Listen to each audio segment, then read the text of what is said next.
Albert Awol, the voice of the jungle, broadcasting on the DVC to all points unknown. If you're within the sound of my voice, you're listening to Welcome Home Podcast on the DVC.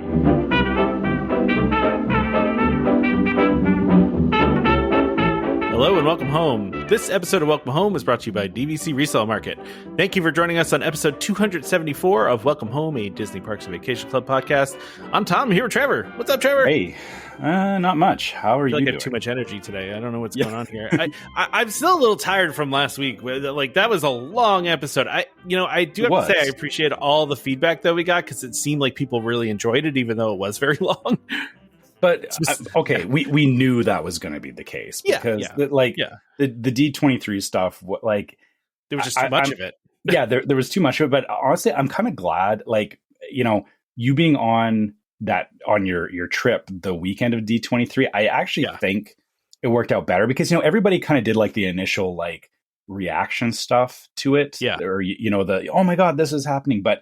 It was kind of nice to have a week to kind of process it and then be able to talk about it because there was so much and there was a lot to talk about. And I feel like in the moment I would have missed a lot of things that did come out of it. Right. So, gave me time to absorb more things because there were so many different announcements for different parks and for different, it was a lot. And even still, one of the things I have in the rundown today is just something we didn't even talk about last week that I thought was hilarious. And I don't even know if you saw it or not, but I want to revisit it, even though it's been 2 weeks now. I still want to revisit it, but we'll get there. We'll get there. All right. Yeah, I see it. Well, yeah, we'll check that out here in a minute.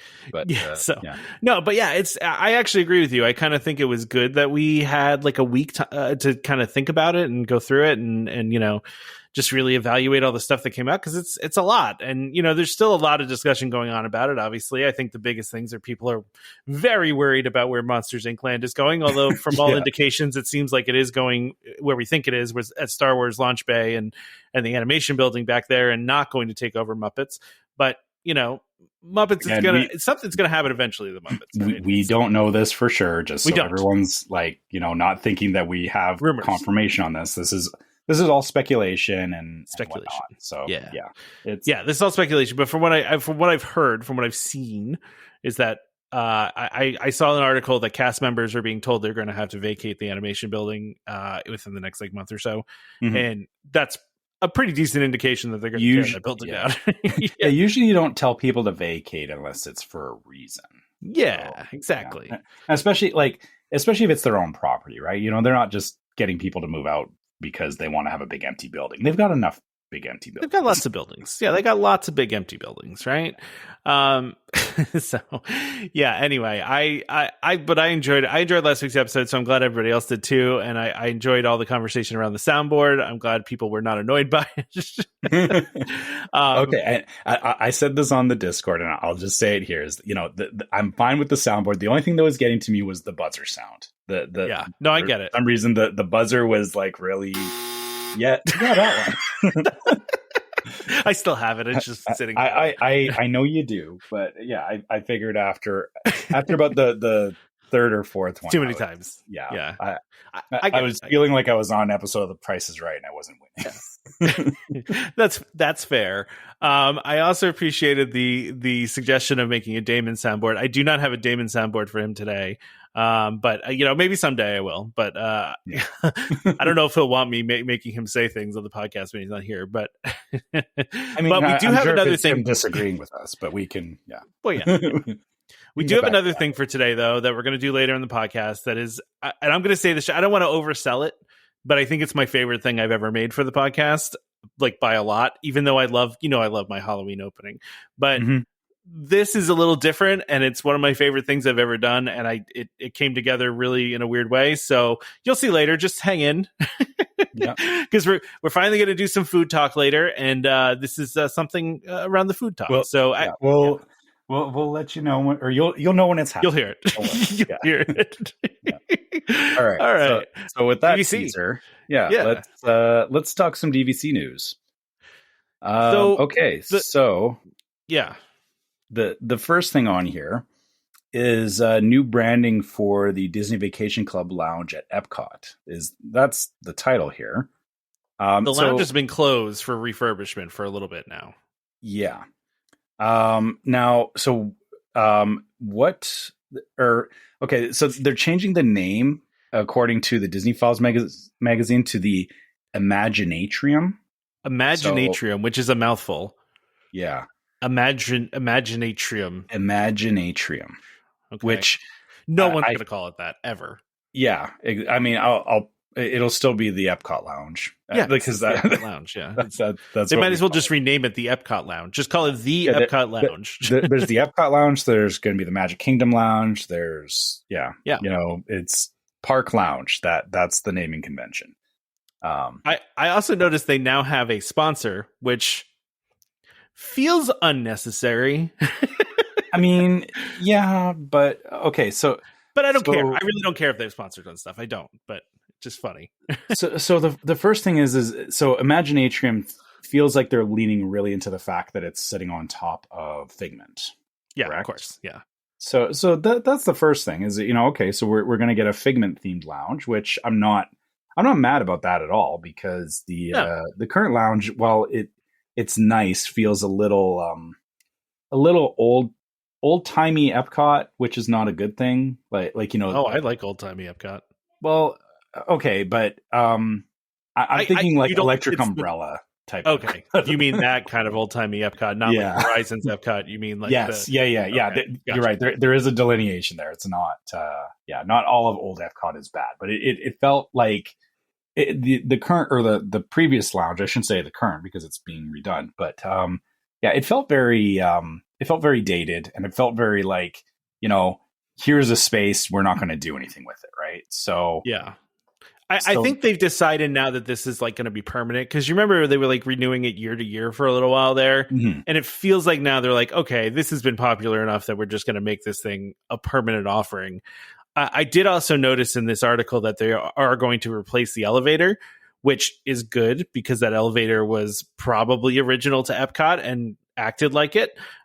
We took the elevator a couple times because we were with people that couldn't really do stairs very well, and if you've been mm-hmm. up to the lounge, it's a lot of stairs, right? So we've done that a couple times, and that elevator was not great. So it's good that they're replacing the elevator.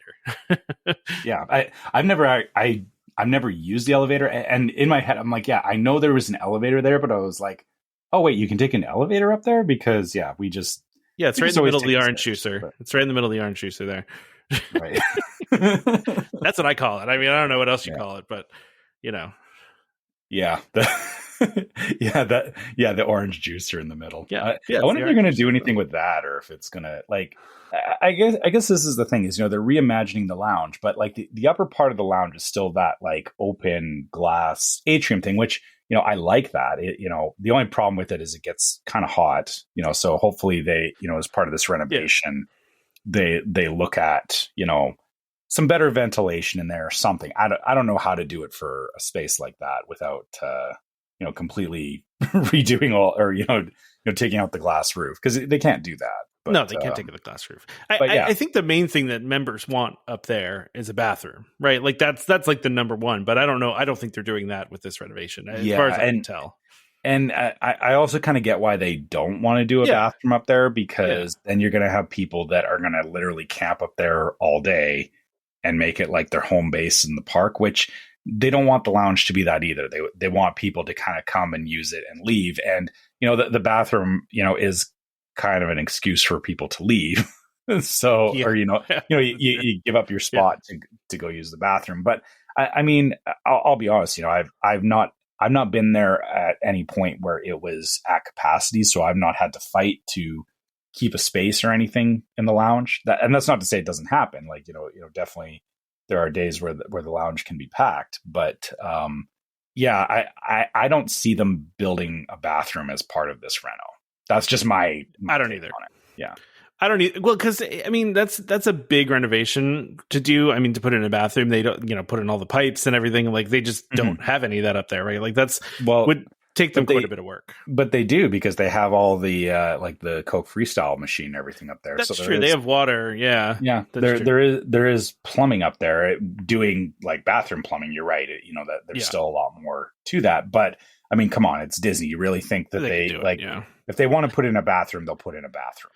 Yeah, no, that's true. Listen, but I think most people will be happy with that. I'll be interested to see if the Magic Kingdom one's going to have a bathroom, since they're kind of building that one from scratch. It's an existing space, but they are still they're going to tear everything out and build from a blank space, right? So, I mean, it would be nice if there's a bathroom in there. I would like to have a bathroom in there, but maybe the bathroom will be themed to the old arcade shooting thing. Especially the men's room. Yeah. Okay. Yeah. That was close to not a friendly joke for the show. but it's still a funny prospect to have like an old shooting range as yeah, you got the shooting range. Yeah. Yeah. I like that idea. They've really told us nothing about that lounge other than it's happening. So who knows what that's going to even look like. Yeah. But hey, like I said, this one, I'm glad that it wasn't just like them doing standard maintenance stuff, and that they are actually like retheming the lounge. And I think, to your point about, obviously the lounges are becoming more of a permanent fixture because of the fact that they exist in multiple parks now. There is like, I think Disney or DVC has realized, spending a little bit of money on the theming and stuff, it does add to the incentive of, membership, right? So absolutely. Yeah.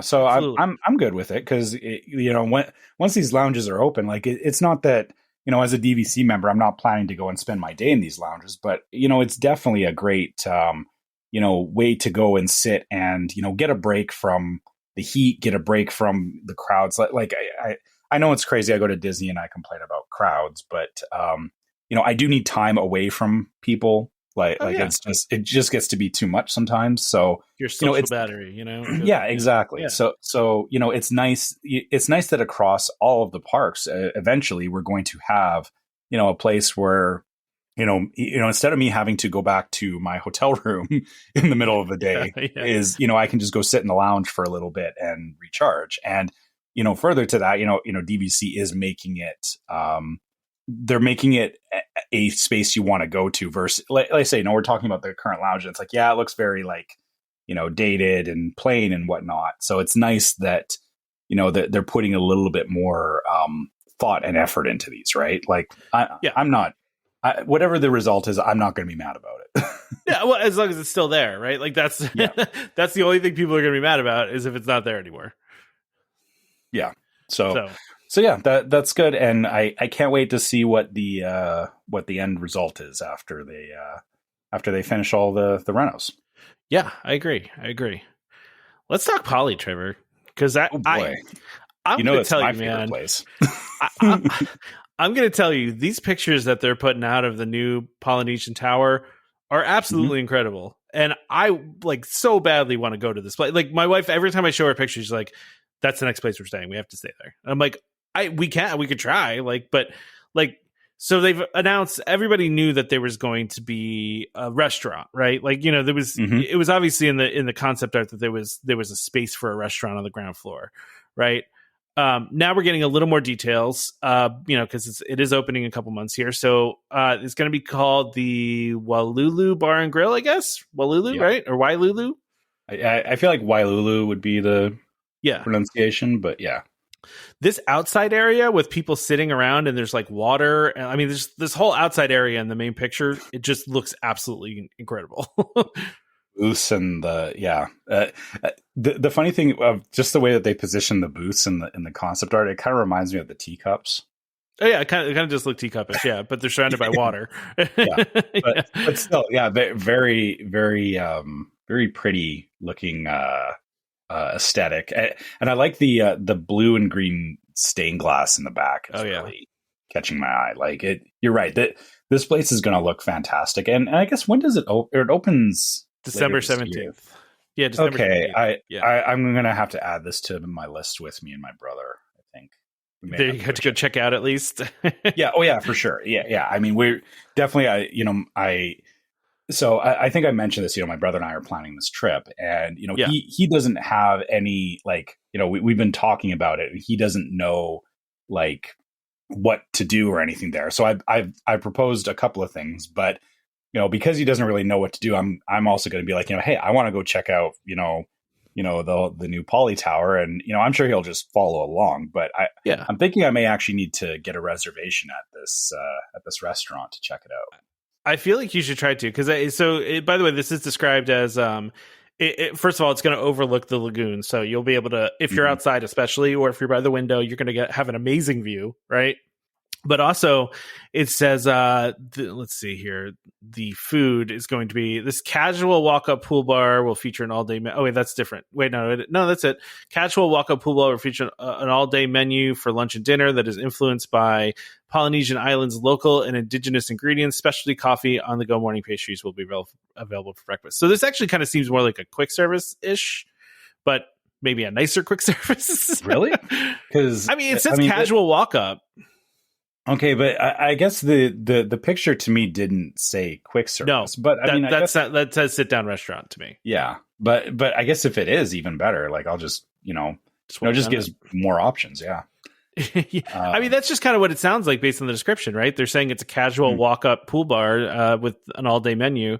So that just kind of seems like you could just I don't want to call it a quick service because maybe it's not really a quick service. It's like a sit down, but it's not like a sit down that you would make reservations for. I don't know. I could be wrong. Yeah. But that's what I got from the description. The concept art, as I'm looking at it more, I'm looking at the second picture too, where, that could be. It could be quick service. It could be a quick service, but it could also just be a sit down. Like it's, I don't know. It's kind of ambiguous. Yeah, that's fair. I guess we'll find out more though as we get closer. I also want to point out too that they've revealed the kids pool area, which is there's a splash pad area that has literally a full boat from Moana with a figurine of Moana on it. And I have to tell you, if I showed my daughter this, she would flip out.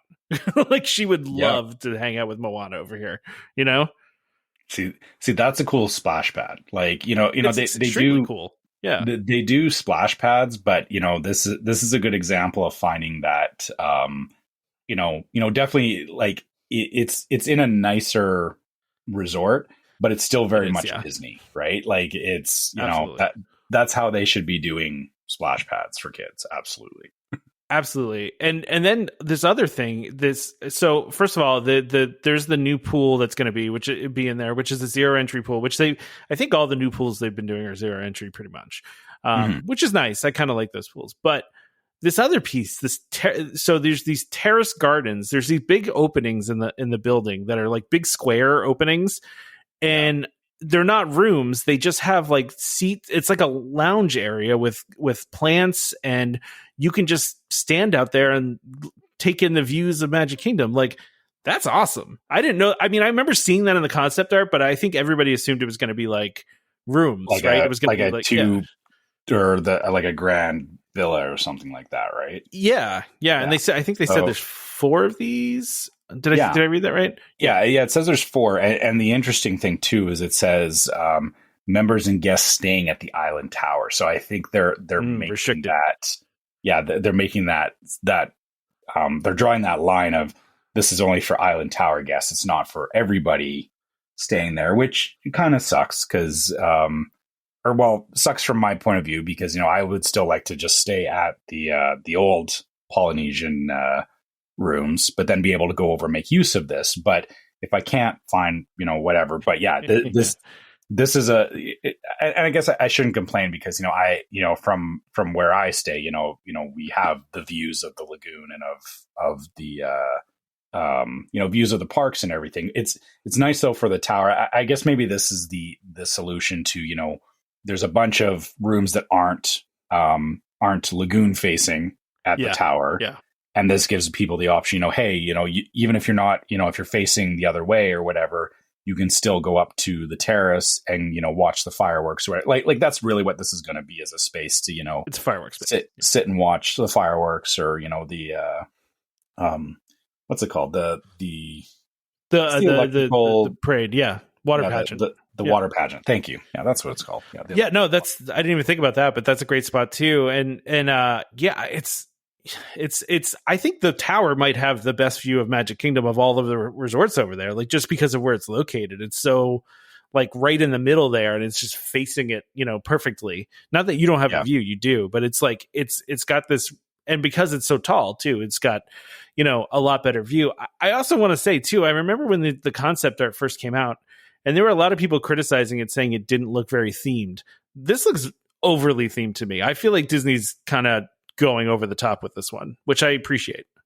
I mean, it's definitely Hawaiian themed. Like the more I'm seeing of this, the more like if you've ever walked into the main lobby at the Polynesian, this is like, okay, yeah, this is Polynesian theming, right? Like it's there is definitely a lot going on, and there is a lot to look at. And the more concept art that comes out, like, back to the restaurants, like, they've got like the fish on the different colored fish, like moving through the along the ceiling in the restaurant. And then they've got this huge mural in these terrace gardens, which the only thing I hope for is that each terrace has like its own unique thing to it, and it's not just 4 rooms that are like just copy pasted.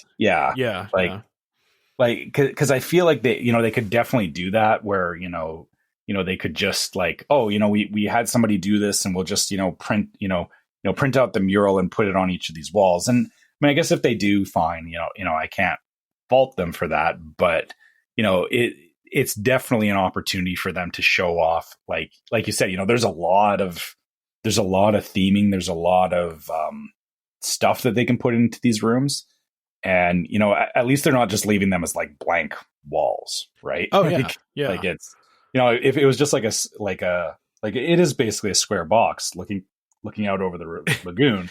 If it was just like an empty room, that would be like, does, okay, right? Like that doesn't feel good. But I also like how like they did like this little, I want to call it a bird cage, but I don't know what it's to be. It's obviously some sort of Polynesian inspired furniture, right? Where it's like a wicker. It's almost like wicker, like it's like like you said, it looks kind of like a bird cage, yeah.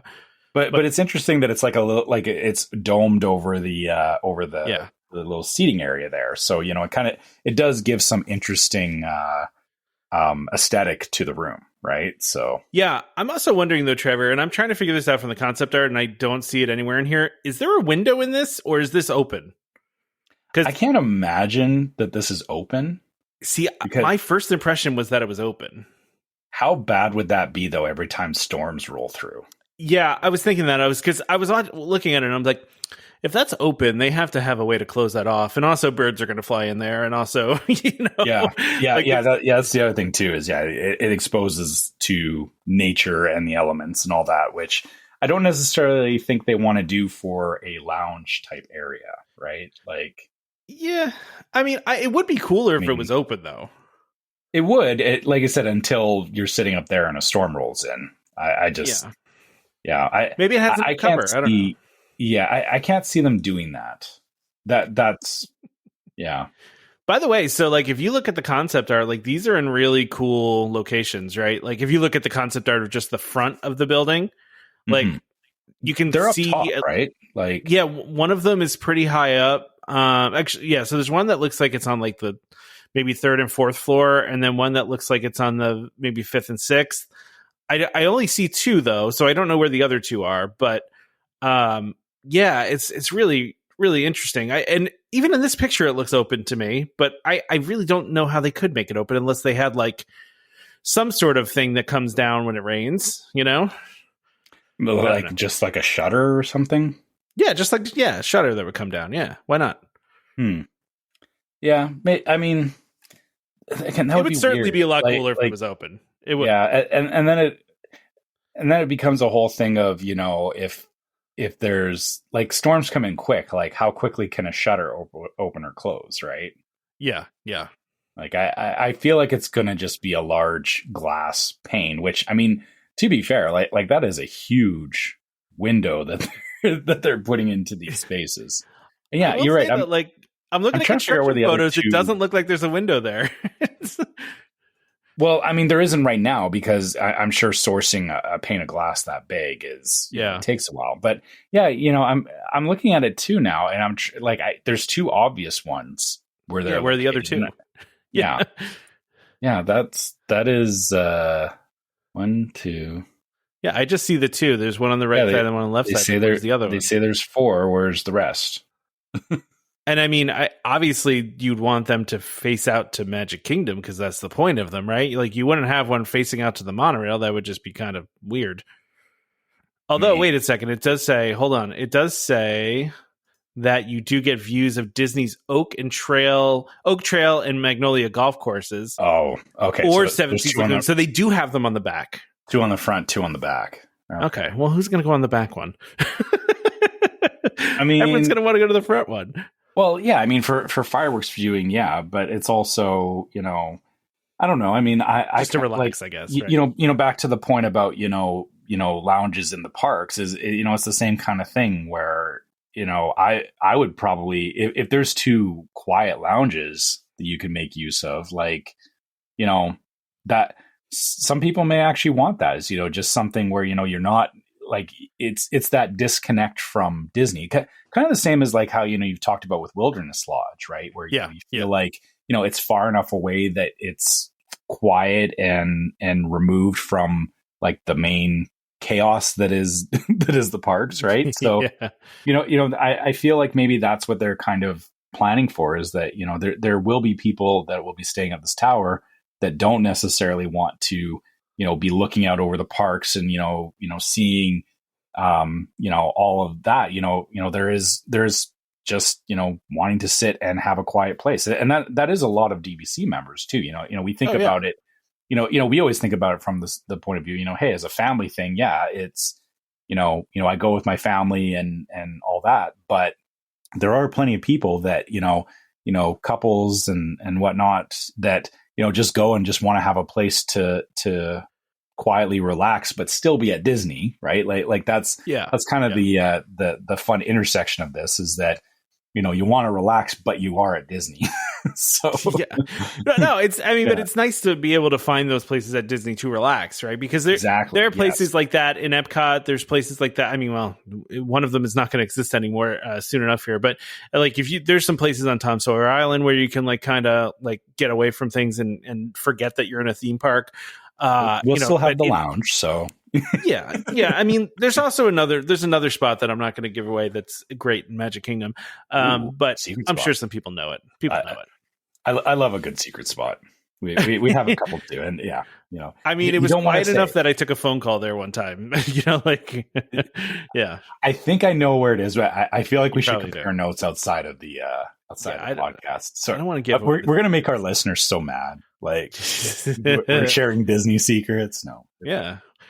I'm actually amazed they even did this, by the way, Trevor, because literally this could have been like 4. Well, no, not 4. It could have been 8 more rooms that they could have put in. Like they could have put in 4 more high priced theme park view rooms, but it's you're right. But that's also not what DVC is necessarily about. Like, there is that balance of, and we do talk about this all the time, is people say, well, what are the perks of DVC? Well, this is a perk, right? They are sacrificing. You're right. They could have that space could have just been extra rooms, but they chose to make it a place where hey, people can come and have an experience that you don't necessarily get that kind of experience just staying in a standard hotel room. Yeah.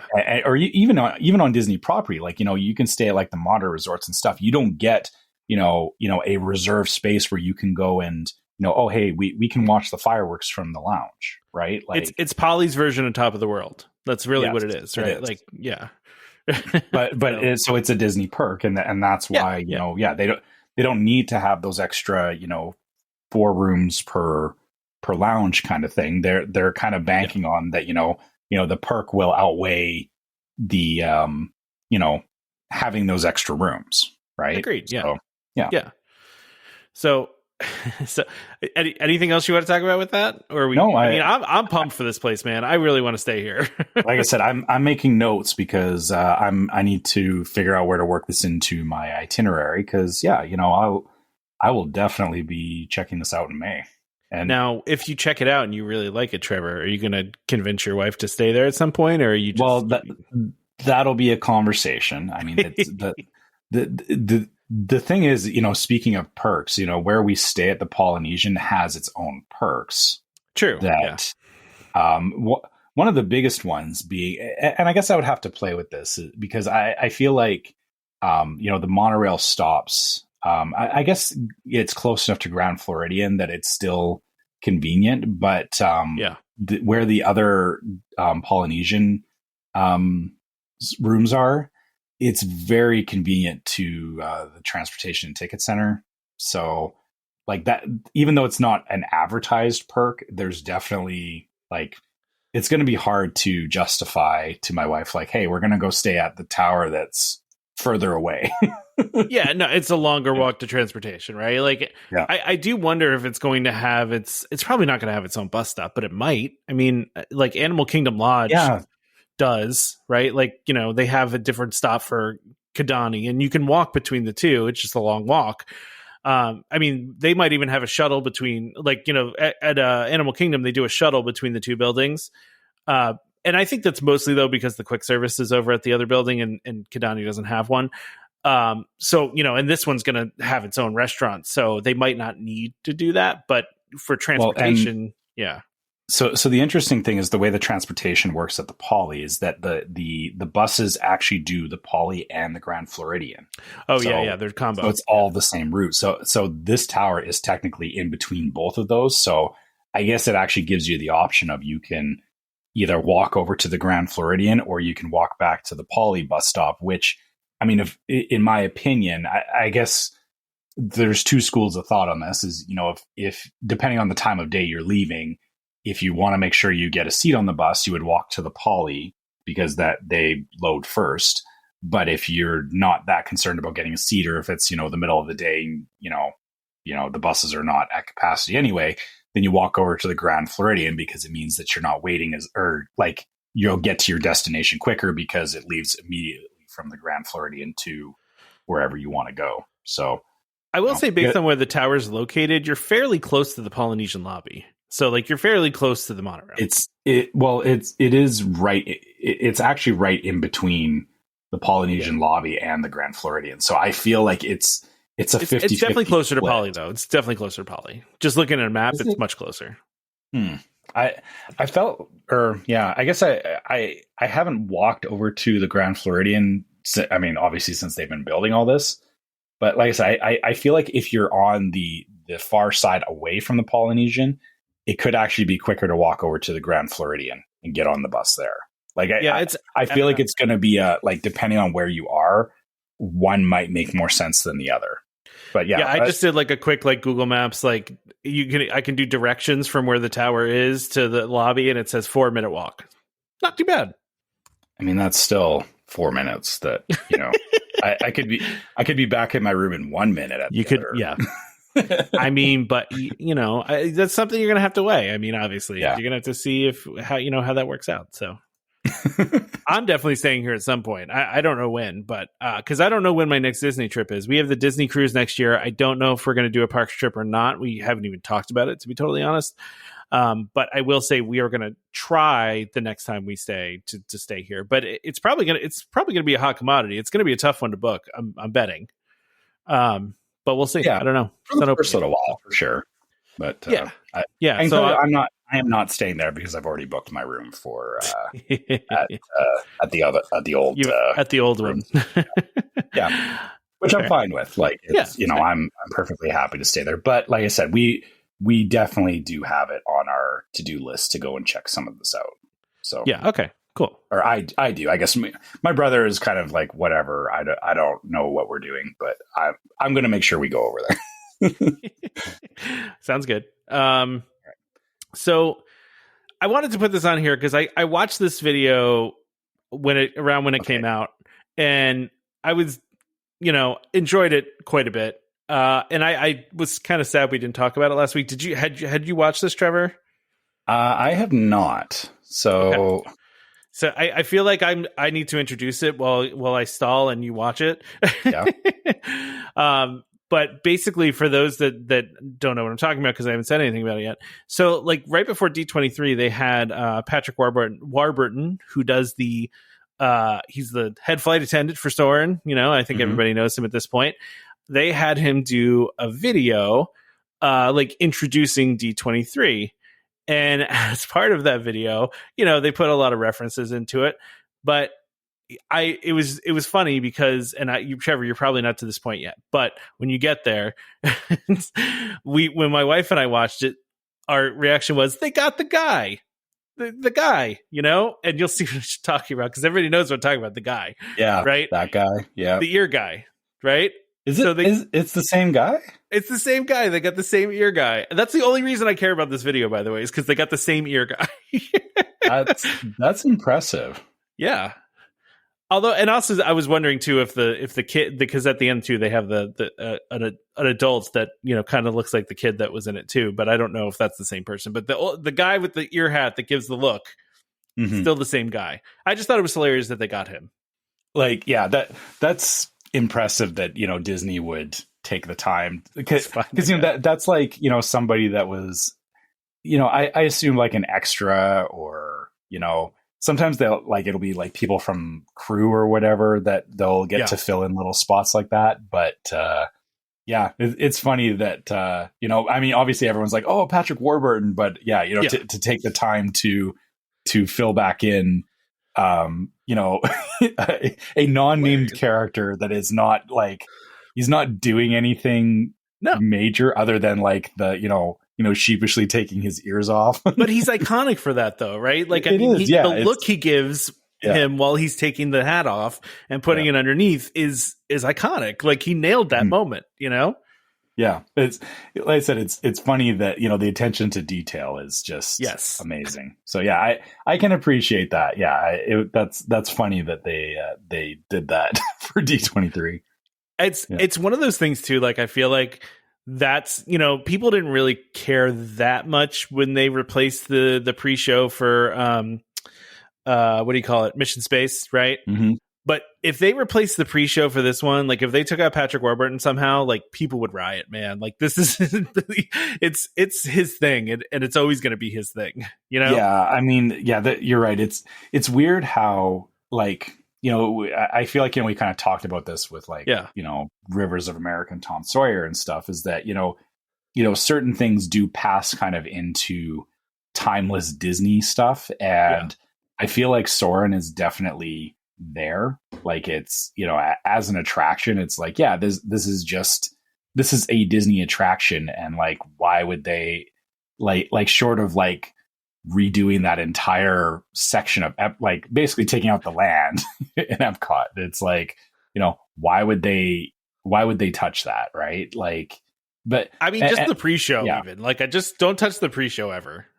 Well, but that speaks to the larger attraction, right? Is, you know, the attraction itself, like the pre-show, the whole thing, you know, just leave it alone. You know, people, you know, there's always a wait for it because people enjoy it, and it's definitely, you know, a thing that like it's a Disney thing, like you said, it's, you know, it's become just part of, like, you know, oh, you know, you're going to Epcot, well, you're going on Soarin', right? Like, well, it's funny too, because, and not to get on a Soarin' tangent here, but I think Soarin's the only ride that every single time I've been on it, at the end of it, people clap.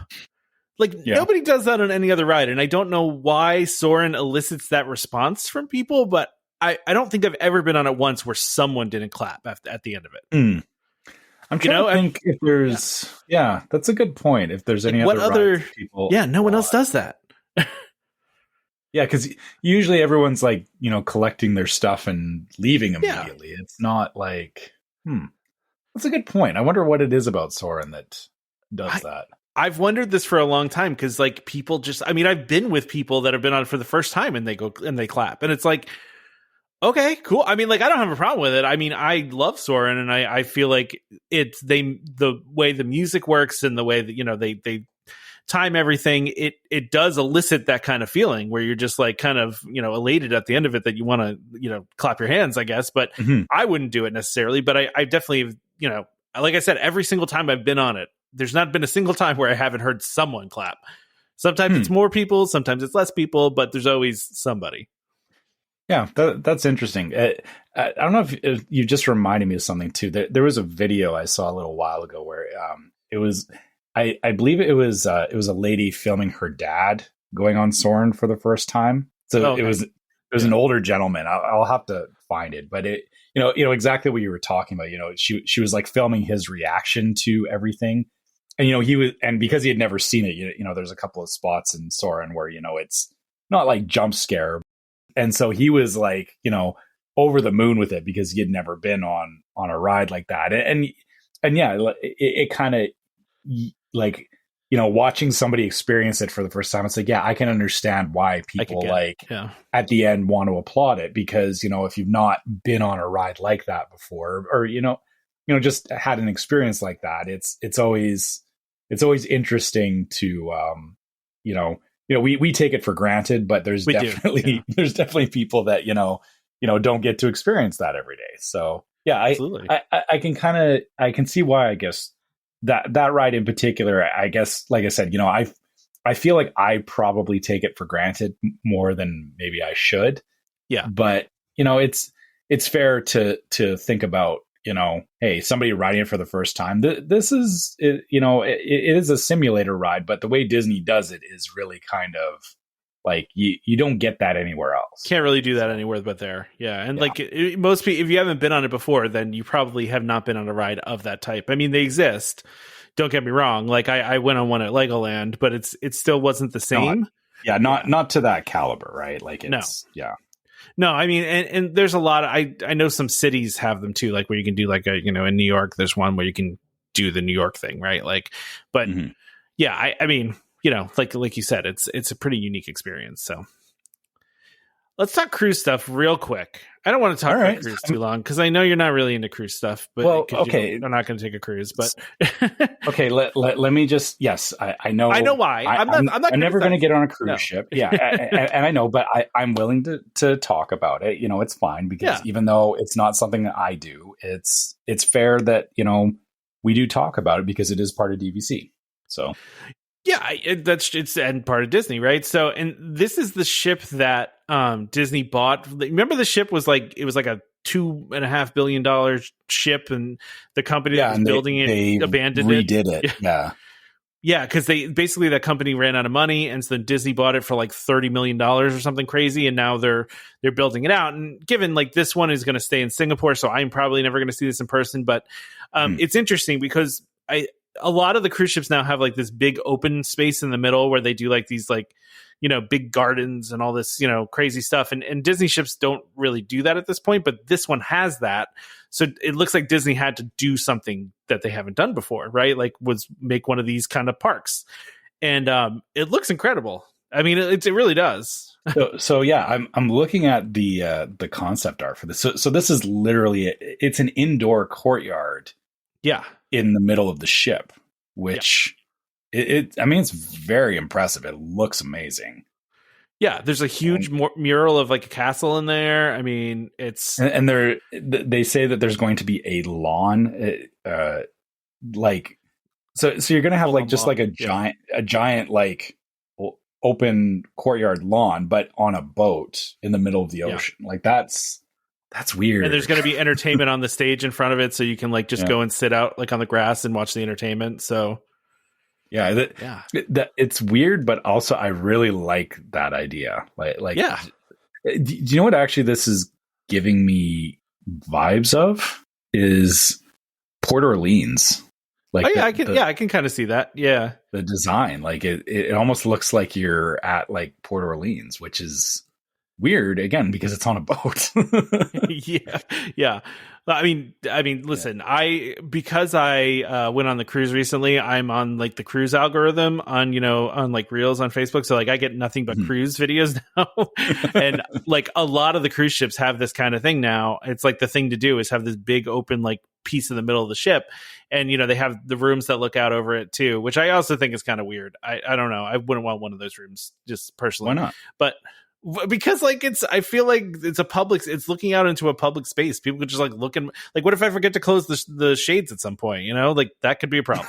Well, okay, like, that can happen in any hotel room. So it's true, but when you have the ocean facing, like you can just leave it open because nobody can see, right? You're just only the ocean, so maybe some seabirds can see in, So, that's true. Yeah, yeah, but so. yeah, I don't know. I mean, I guess this is the way I look at this is not everybody necessarily wants to be looking at the open ocean, right? Like, no, I agree.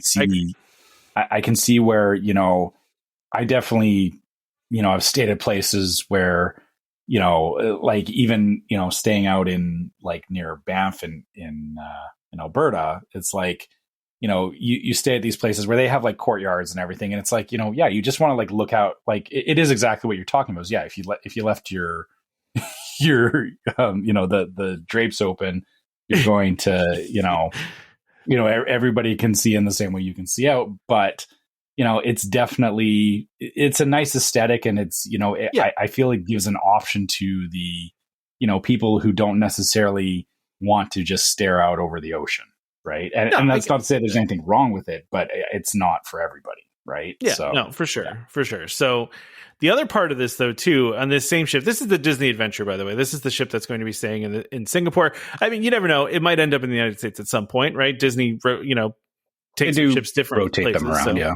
Mm-hmm. Yeah. So, I mean, maybe, I don't know. Maybe it won't be in Singapore forever, but this is the one that's going to be in Singapore. And it is very different than the other Disney cruises because they're taking a boat that's different than what they usually build. They usually build, a specific boat. And this was, I should say ship, sorry, because they're not boats, but they make a very specific kind of ship. And this is different because another company built it and they just bought it and are now Disneyfying it, right? But the thing I thought was interesting on this, though, too, is that Deadpool is going to be on this boat, which is kind of amazing to me. So there's going to be an Avengers Assemble show in that little area that you're talking about, and it's going to have Spider-Man, Iron Man, Captain America, Black Widow, Black Panther, Thor, Scarlet Witch, Miss Marvel, Loki, Red Skull, Taskmaster, and more. But they're also going to have Deadpool, and I'm like, it's interesting to me how Deadpool is working its way into the parks, even though it's like not kid friendly in any way, shape, or form. And I also just find it funny too that they're like, we'll do this in Singapore, but not anywhere in the United States. Like, let's keep Deadpool out of the US boats. Yeah, yeah. That you're right. Like I actually, so coincidentally, we actually, my son sat down and started watching Deadpool 2. The other day. Yeah. And my wife had never watched it before, and so she sat and kind of started watching it with him, and she was like, "This is a Disney show," and I'm like, "Well, it wasn't original. It wasn't then." Yeah, but yeah, it's definitely it is rated R. It is like there's so many inappropriate jokes and stuff like that, and I feel like Disney is definitely Disneyfying Deadpool, and I say this without I haven't watched Deadpool and Wolverine yet, and I will be watching. They definitely did it in that movie. They let him do whatever in that movie, but yeah, outside of the movie, but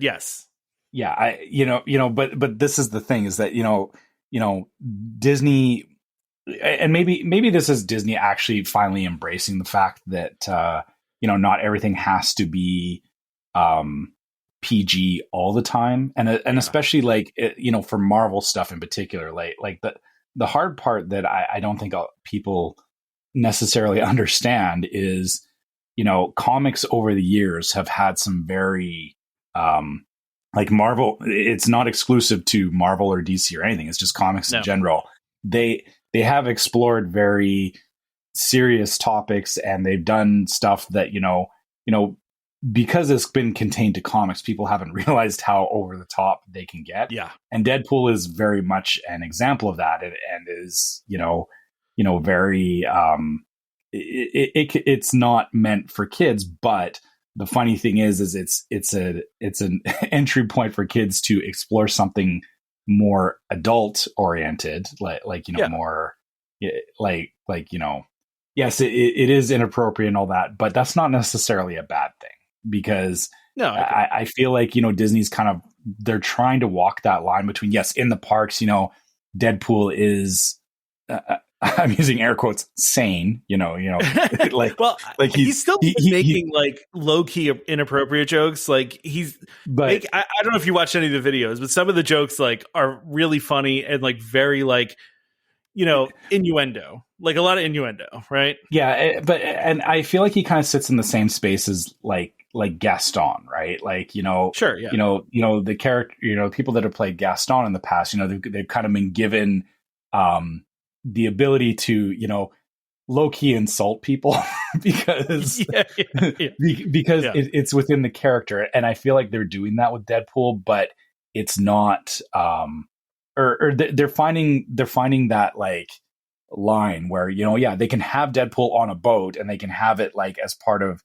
in the parks as an experience, but also like keep it separate for like this is the hard part, is when they say, oh yeah, Deadpool's going to be on a boat and you'll never see it in on the US boats. I don't think that's true. Yeah, no, you might. I feel like the thing about, putting it on this boat though, is that, it does give them a place to kind of trial this stuff and see if it works. And then, and we keep saying this is, they do stuff in the overseas parks and, now with the overseas cruise ships, that kind of becomes like their testing area for two reasons. Is one,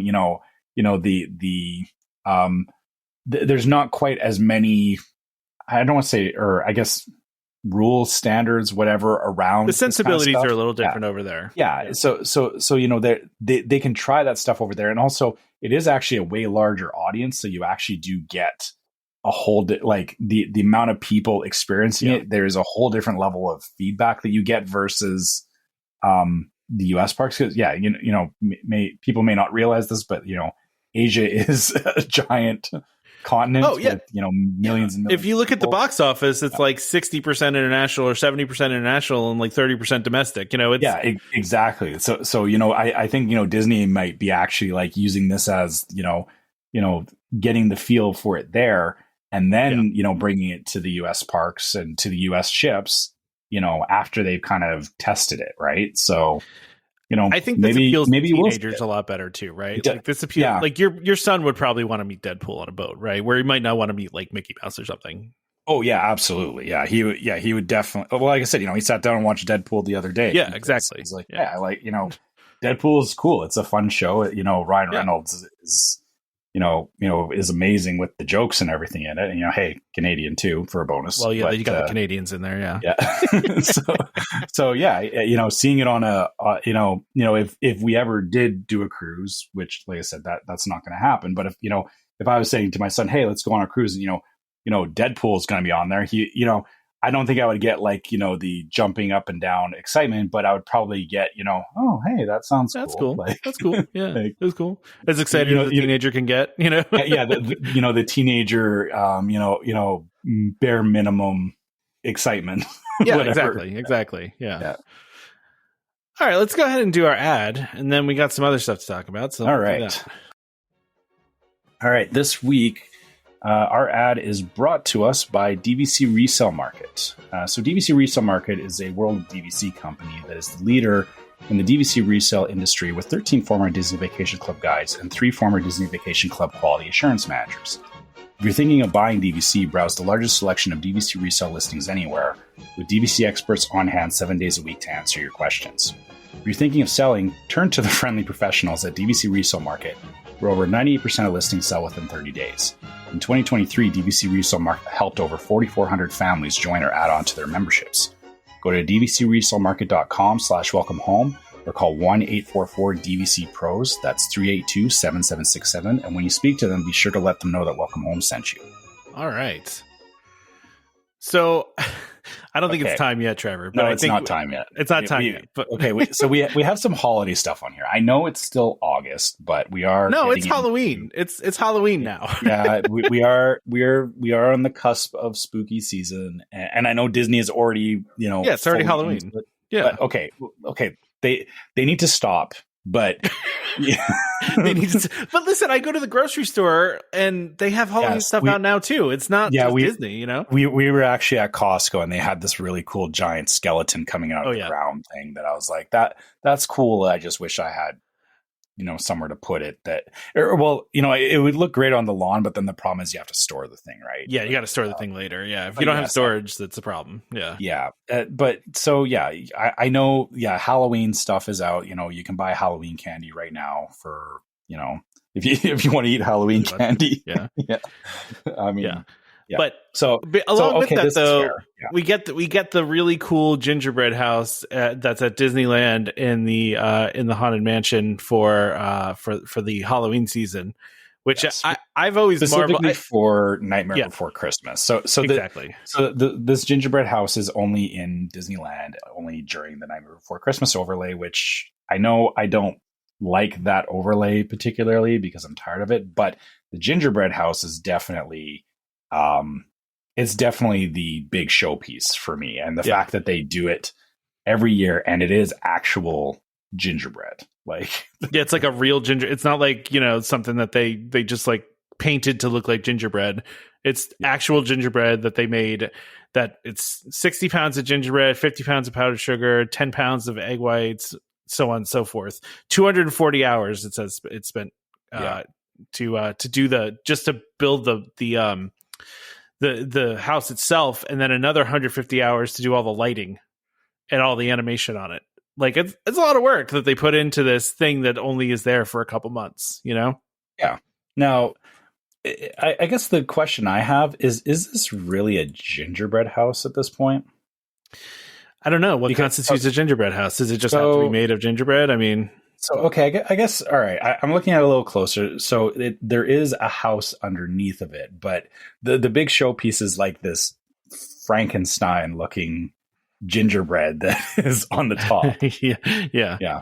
It's pretty cool, actually. Yeah, it's pretty neat how they did it. And I guess, of course, there's like lighting and stuff in it, which is, again, I guess I shouldn't be surprised that they're doing stuff like that, but it's like, I would never think to like install lighting in my gingerbread house, right? Like that's it looks like too from these pictures that they do some of the construction while they're in the ride, right? So like, did you watch the video at the end? Because they actually do. I did. It's a time lapse of them building the gingerbread house inside of the Haunted Mansion, which has got to be a weird feeling to do that, right?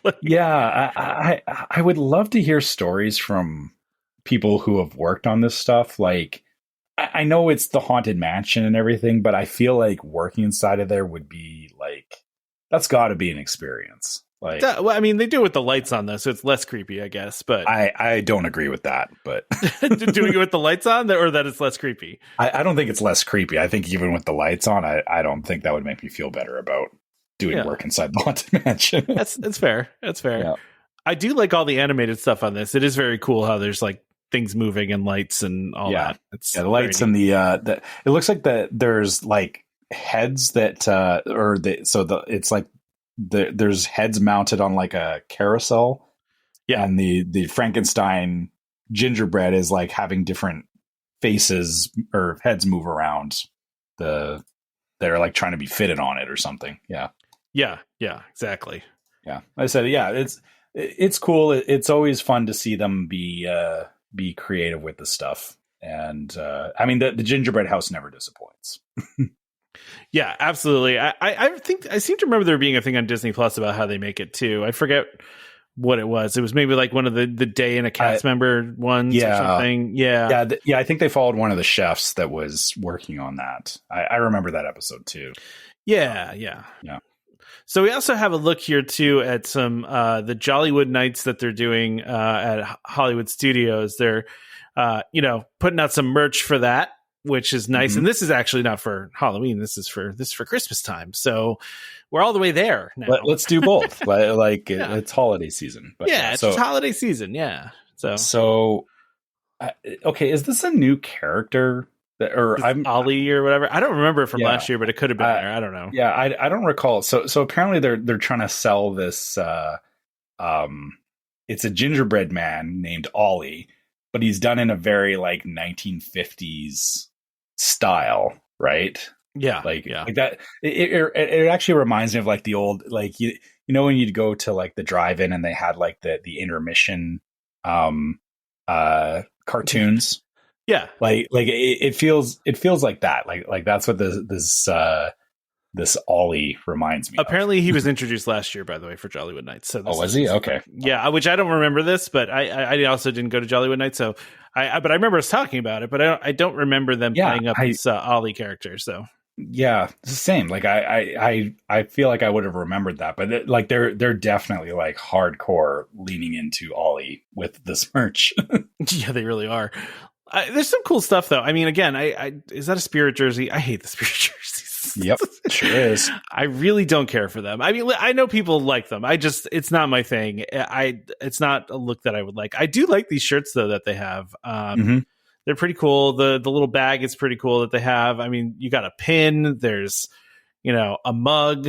There's a Christmas ornament, a Christmas tree ornament. Like they are really throwing Ollie at a bunch of stuff. The Christmas tree ornament, I feel, is actually the biggest letdown of this whole thing. Because it's just like a screen printed. Yeah, it's just like a basic photo on an ornament. Whereas like everything else is like 3D and like got some texture to it. And I feel like come on, you could have done like even like a plastic ornament or something. Yeah, I could have done that. Yeah. That probably would have been a little bit better. But yeah, it is what it is, right? Yeah, I'm not. So I will say this is, I know we're kind of saying like, who is this Ollie guy? But I feel like, this is, we talked about Hollywood studios kind of not having a lot to it. Yeah. I feel like this is Disney trying to give it some more identity. Fill it out a little bit. Right. Yeah. Like it's, because even like past Christmas stuff, it's like, you kind of, every other park you go to, it's like, they've got Christmas stuff going on, and it's very clearly like, Magic Kingdom Christmas stuff or, Animal Kingdom. But the Hollywood studio stuff, like, yeah, it kind of had like that. I always equate to like that 1950s Christmas style thing, like watching like old Christmas specials and stuff like that. But it never felt like it always felt like it was there, but it wasn't cohesive. And maybe this is their way of getting an identity behind it, is like having, Ollie is that main character. Well, it makes sense too, because they made him like, like you said, Hollywood Studios very much evokes that, 1950s, 1940s kind of vibe. And so they made him look like that. And it even actually says too, it's like a vintage style, and it looks a lot like, and you were saying it kind of looks like the old movie thing, and they even say here it's based on 1940s, 1950s advertisement illustration. So they literally based it on that kind of thing, Yeah. So that's what's cool about this. But yeah, listen, I'm not going to go to Jollywood Nights, so I'm not going to get to do any of these things, unfortunately. But now the okay, the stupid part of me wants to see that. So his name's Ollie. And I feel like there's an opportunity there to I watch a lot of skateboarding, but okay. Oh yeah. I feel like doing an Ollie on or Ollie doing an Ollie on a skateboard would be a really cool shirt or something, like a thing to appeal to the young kids, to the youth. And I feel like maybe there's like people do like non-Disney shirts all the time. I feel like the Ollie shirt would be like, I feel like that would be popular, and maybe I just started something. I don't know. I feel like they only named it Ollie so they could do this little pun that they have on the hat that says "Happy Ollie Days." I feel like the only reason they did it. but you're also ignoring the fact that an Ollie is a skateboarding trick. No, you're right. You're not wrong. You're not wrong. All right, Trevor. I think it might be time. We're doing this. Yeah. Okay. So, okay, let me preface this a little bit. So we've been talking a long time about, there's been jokes with people liking when we talk about food, people not liking when we talk about food. I think we're pretty clearly, most people like that we talk about food, right? So I joked a long time ago that I wanted to make an intro to the food segment to serve two purposes. One, to intro to the food segment, but also if somebody doesn't want to listen to the food segment, here's your spot. You know that we're going to talk about food and you can tune out. I went a little too far, Trevor. This is called a rabbit hole, and you definitely went pretty far down it. And I think the results are actually pretty great. So just like I said, this is my favorite thing I've ever produced. I was up very late at night doing this. I was posting it in the Discord, and people were playing along with it. But so this is I'm just going to play our intro now for the food segment. You ready, Trevor? Yep. All right. How about it?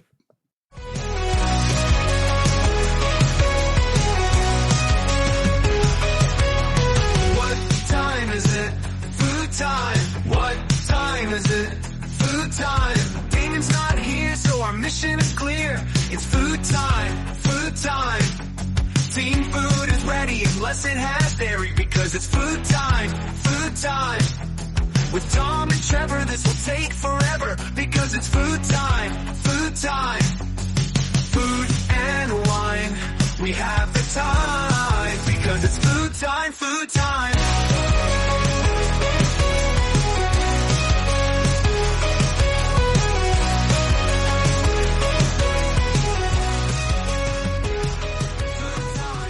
So many people are going to be singing "It's Food Time" after they hear this. I'm not even sorry. I'm not sorry at all. It's a catchy song. So yeah, it's food time. It's food time.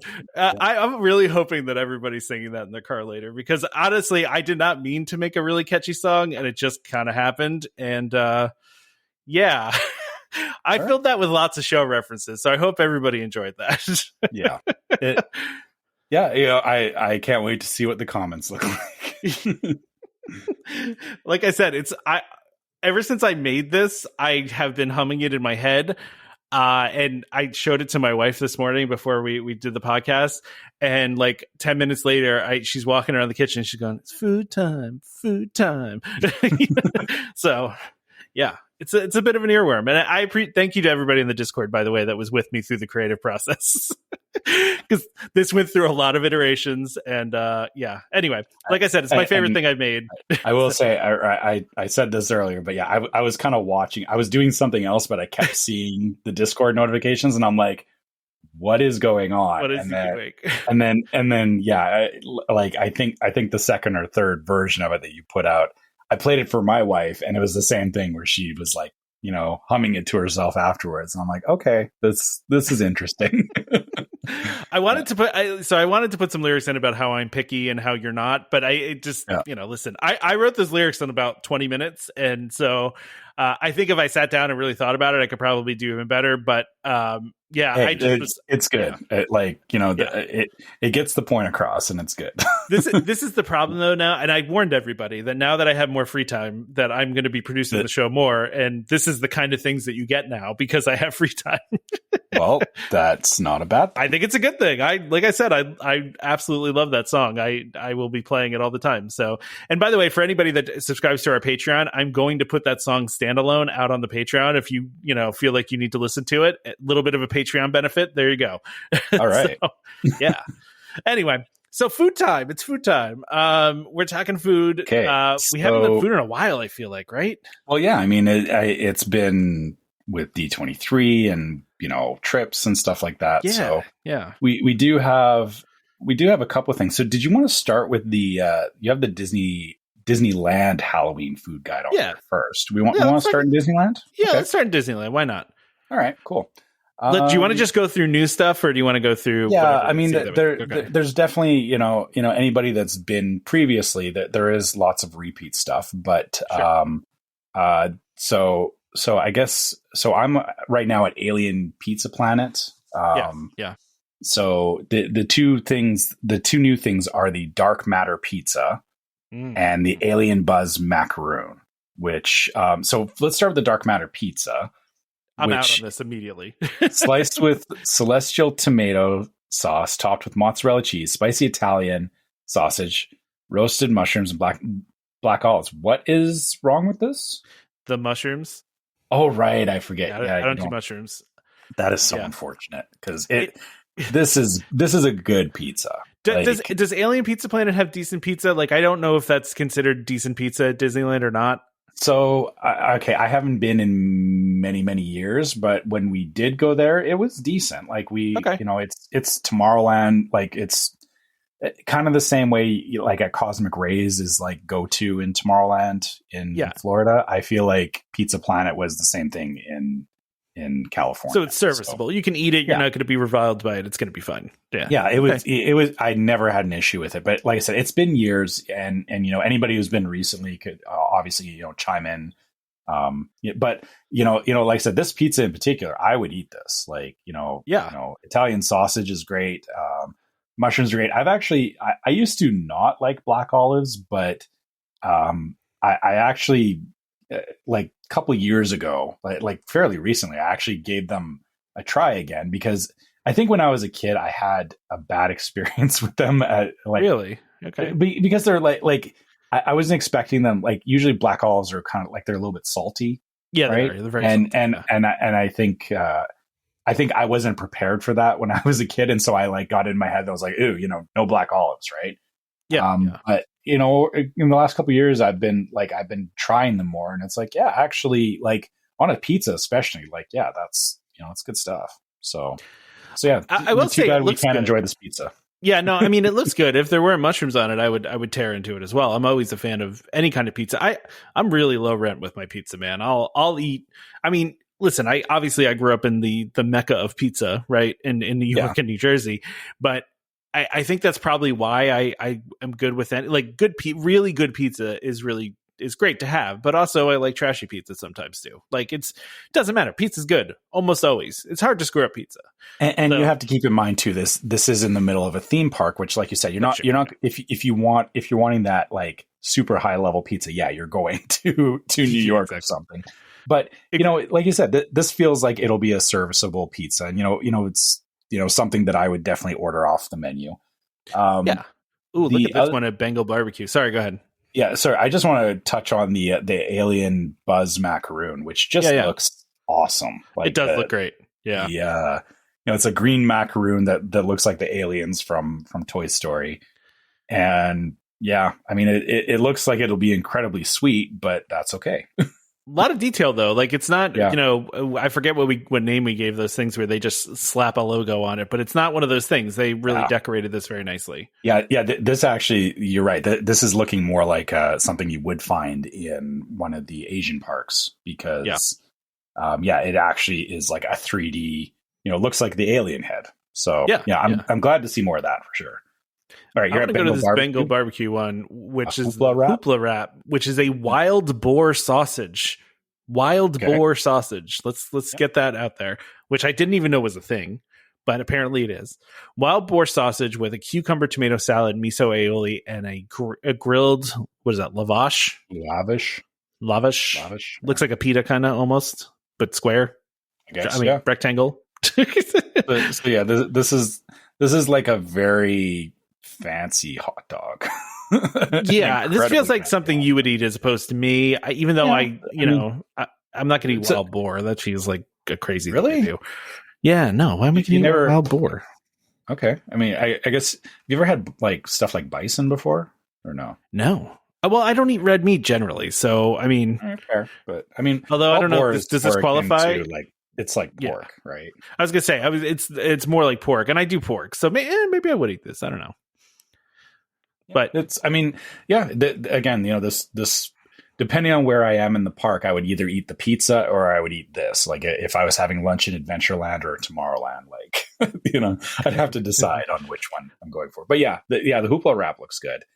Yeah. And what about pumpkin? Or I guess you don't do cheesecake either. But, I like sometimes cheesecake. I just don't like, this is pumpkin swirl. I've talked about this before. I like the pumpkin spice. Like I'm a big fan of like cinnamon and like all those other spices. I don't like pumpkin, like actual pumpkin, That's not so, but I can't tell if this is actual pumpkin or it's just this pumpkin swirled cheesecake. So I'm assuming it's like pumpkin pie. So like actual like pumpkin flavor. I would assume. And then, it says, with spice glaze, chocolate crumb, and a pecan tuile. So I'm assuming that's the thing in the upper right-hand corner here. So I mean, even with the pecan, like I feel like that, I don't know. Yeah. I don't know. I would eat that. And again, yes, I know, dairy's a problem for me, but like, I might actually, I might actually take one for the team and, go for this. Oh, there you go. I do like, I can eat dairy if it's in limited quantities, but this would be like my one for like a couple of days kind of thing. Like I would have to be very specific about it. But yeah, I mean, it feels to me like it would probably taste like an actual pumpkin pie. But yeah, if that's not your thing, that's fair. Yeah. But we go over to Cafe Daisy here, and we've got Daisy's Goody Goody Donuts, which are mini apple cider donuts. I love apple cider donuts, man. Oh, really? I don't know if I've ever had apple cider donuts. So like they're so good. Yeah, there's an orchard around here that we go to every once in a while when it's apple harvesting season, and they make them fresh there, like a meat, and you like eat them while they're warm, and they just melt in your mouth. It's like the greatest thing ever. Okay. Yeah. If they're made well, they're delicious. Yeah, you should. I've never had apple cider donuts specifically, so I'm trying to figure. Like, I mean, I'm assuming it's like probably tastes like an apple muffin. It does. Apple. Yeah. Yeah. Okay. Yeah. Yeah. It's like cinnamon sugar and apple-y, and yeah. It's also a caramel apple cold brew, which I don't drink coffee, so this is not for me. Yeah, but not feeling this either. It's it's a cold brew coffee with apple and caramel syrups, whipped topping, caramel drizzle, cinnamon sugar, and apple chip. Are you even actually having coffee at that point? No, it's about 80 grams of sugar, and like because that's a lot of extra to go with my coffee. I guess 120% of your daily sugar value just in that one drink. The Toontown. Are we really worrying about that at Disney? Like, no, that's true. Calories don't count at Disney. Everybody knows that. Then there's a pumpkin iced tea, which is sweet tea with vanilla and pumpkin spice syrup, whipped topping, caramel drizzle, and cinnamon sugar. I would actually probably have this because it's pumpkin spice. Yeah. I'm not a huge iced tea fan, but I'd probably try it if it were in front of me. Okay, would whipped topping on an iced tea make sense? Because to me, that doesn't make sense. No, it's a little off. Yeah, it's a little different. Yeah, like I everything else I'm good with, but except the whipped topping. Like I would actually order one of these and say, no. And again, not even because of the dairy thing. I just feel like iced tea doesn't need something creamy with it. Like I just want the iced tea, right? And yeah, I don't know. I just realized how long this page is, Trevor. Yeah. Okay. Yeah. We should probably move quickly. There's actually a lot of new stuff. There is a lot of new stuff, but let's just pick out things that jump out to us. So Carnation Cafe. Okay. Yeah. The weirdest lemonade. Yeah. I'm nominating this for the weirdest thing that they're doing because spiked pickle lemonade, which is so it's alcoholic. It's vodka, lemonade, pickle juice, and sweet and sour topped with Sprite and a pickle. I don't want that. Like a lot of people like pickle juice, man. It's not okay, but fine. But I don't want it. I don't want it in my lemonade though. Like that's it's fair. It's fair. Yeah. Okay. Yeah. Like I said, that's the weirdest thing here. Definitely.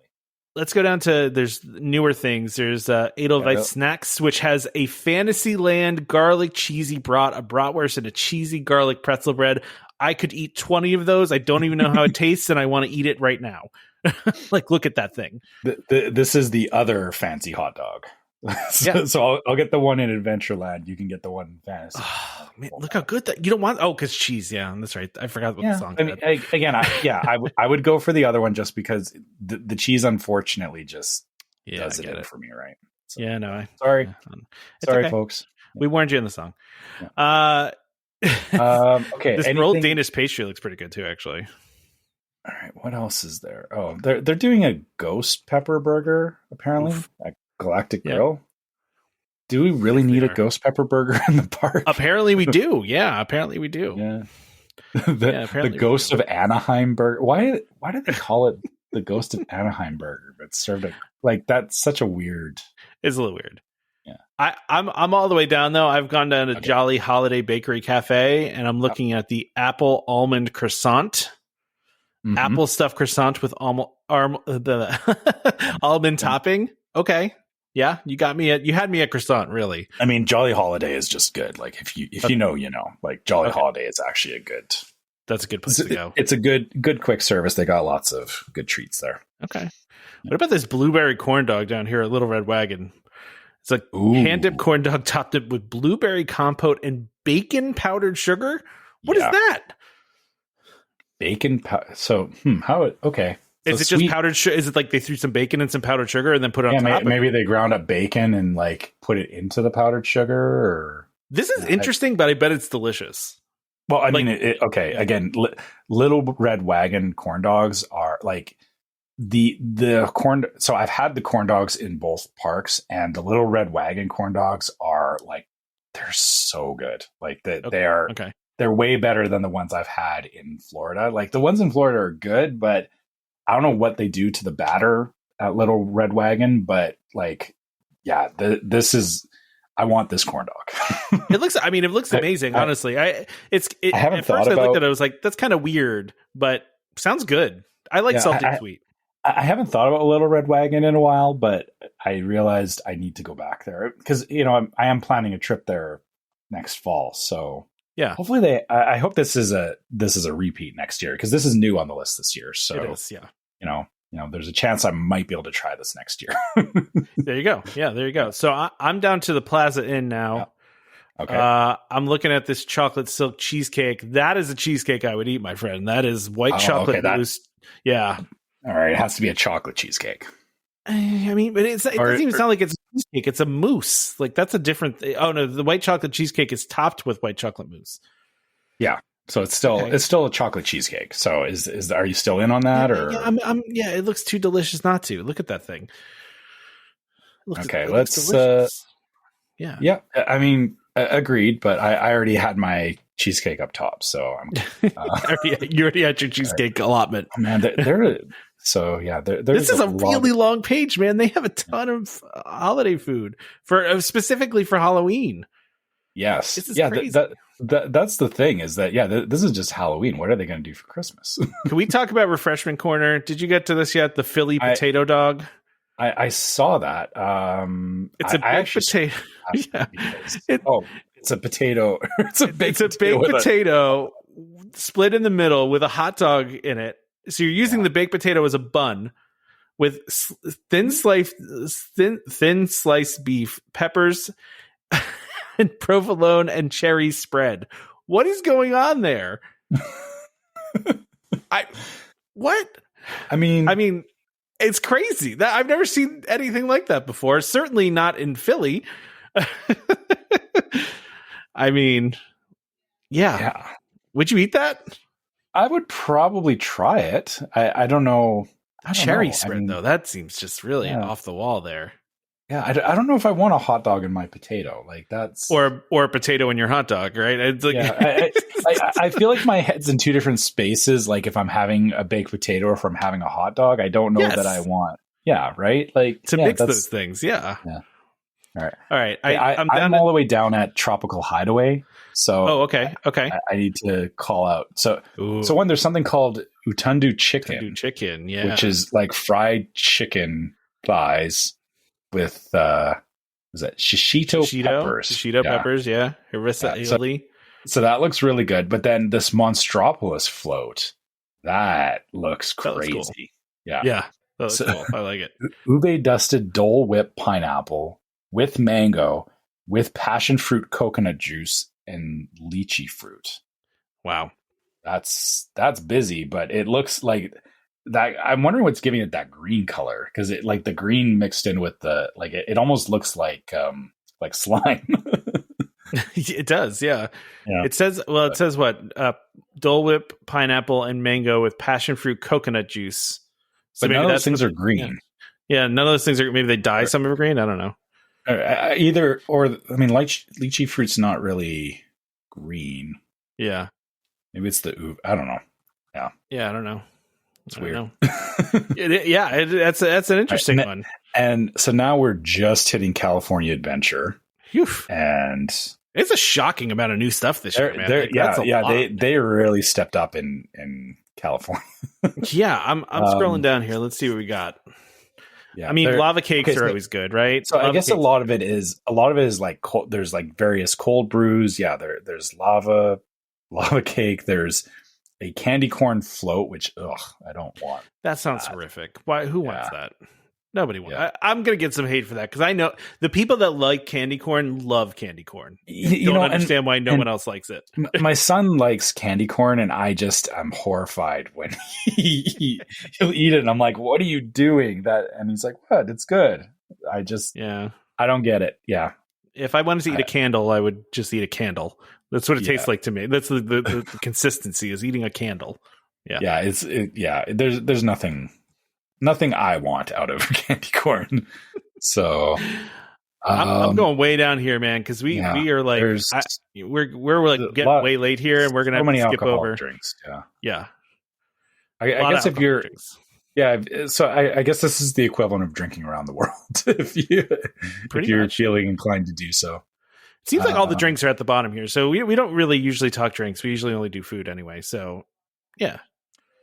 Okay. You want to hop over to Disney World, or do we want to go to Food and Wine? Let's switch gears. Let's do Disney World's a lot shorter list. Yeah. Okay. Yeah. So let's do the Halloween treats at Disney World. Yeah. Specifically, at the resorts. So this is just at the resorts. New stuff. So we have the Monster Cupcake is coming back, which I always thought was great. The chicken adobo nachos, though, this is at the All-Star Music Resort of all places. They've got some interesting stuff at the food court there. They do some cool things there. Yeah, but these are some pretty busy nachos.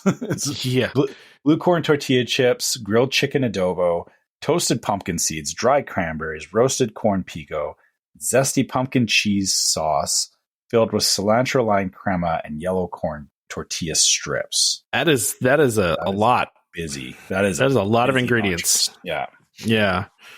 Yeah. That's a lot.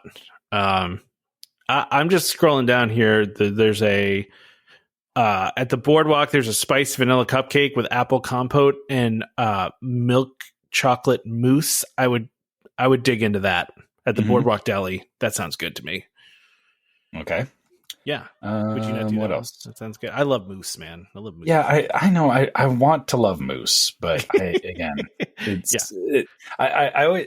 is the problem. Is I always have to like question it when it's like, you can get a mousse, and then you can get there's varying levels of dairy and lactose and mousse. So it's like could be good, could be bad. So I like the stitch cake over Polly, by the way. Sorry, go ahead. Yes. Yeah, the stitch cake is very cute. The vampire stitch cake. Yes, vampire stitch, yes. Yeah. Although the thing at Pineapple and I is exactly what we've been saying. They just threw a pumpkin Mickey on top of a soft serve. This is so... Yeah. I don't know. So it's pumpkin spice flavored soft serve, which, okay, maybe I'll give a bit of a pass with that. But then, everything else about it is like, okay, they're doing pumpkin spice soft serve, they're doing coconut, caramel drizzle, graham cracker crumbs, and then a Mickey shaped pumpkin. That's like the Mickey shaped pumpkin is the one thing you don't need in it's unnecessary. This. It is. It's so unnecessary, and I feel like it's somebody said, you got to make sure it's Disney-fied. Like maybe this is how they make sure that people aren't copying it. I don't know. Is they just slap these a cheap random piece of chocolate on it. Yeah, cheap Mickey chocolate on there. I don't know. Yeah, it's not necessary. Yeah. I've scrolled down and there's nothing else new really that caught my eye. So I think we might be able to move on to food and wine unless there's anything else that you want to talk about. Yeah, no, there's not a lot being offered. So obviously they invested all their time at Disneyland, apparently. Well, to be fair, that was the resorts. That wasn't the park. So the parks probably have different stuff. That was just the resorts. That's fair. So I guess maybe they haven't done the park stuff yet for Florida, have they? No, I don't think so. I don't think I've seen that out there. So okay. So oh man, this food and wine is going to be rough for you, my friend. Why is that? So they oh, you mean the mac and cheese place? No, they have a literal cheese symbol. They have a cheese stroll that you can do, and it has all of it has little cheese logos next to it. So hard pass, but yeah. Well, this one, so at Communicore Hall, there's a bunch of mac and cheeses. There's a cheesesteak one, there's a traditional one, there's a truffle one. I think they've had those in the past, even though this is called Macatizers, which I kind of like that word, Macatizer. Like appetizers, but the Mac appetizer. Yeah. But then I like how you avoided the last one, which is an Impossible chili macaroni and cheese with sour cream and cheddar, so Impossible means it's plant-based, which I assume means the sour cream and the cheddar are plant-based as well. I would think so, yeah. Which again, for me, I appreciate that there is something on the menu. Like I would pass on all these things except for the Impossible one, and I would definitely try the Impossible one. Not because, again, it's not because I'm like into everything being plant-based. It's just because that way I know there was no dairy in it. Yeah, exactly. Yeah. So I appreciate that, and hey, maybe this isn't a complete wash for me trying stuff, right? Yeah. They also have the festival favorites, which is a new thing at Communicore Hall, but this is things that from before, right? So it's a key lime tart, it's a kielbasa with potato pierogies. My sister just got a dog and named it Pierogi, so nice. Shout out to my sister's new dog, Pierogi. Because they love pierogies. I mean, listen, who doesn't? Hey, pierogies are good. They're delicious. Yeah. So, down to World Discovery menu. So, like a lot of these are the same. I'm not seeing a lot new yet, right? A lot of these are the same kind of items.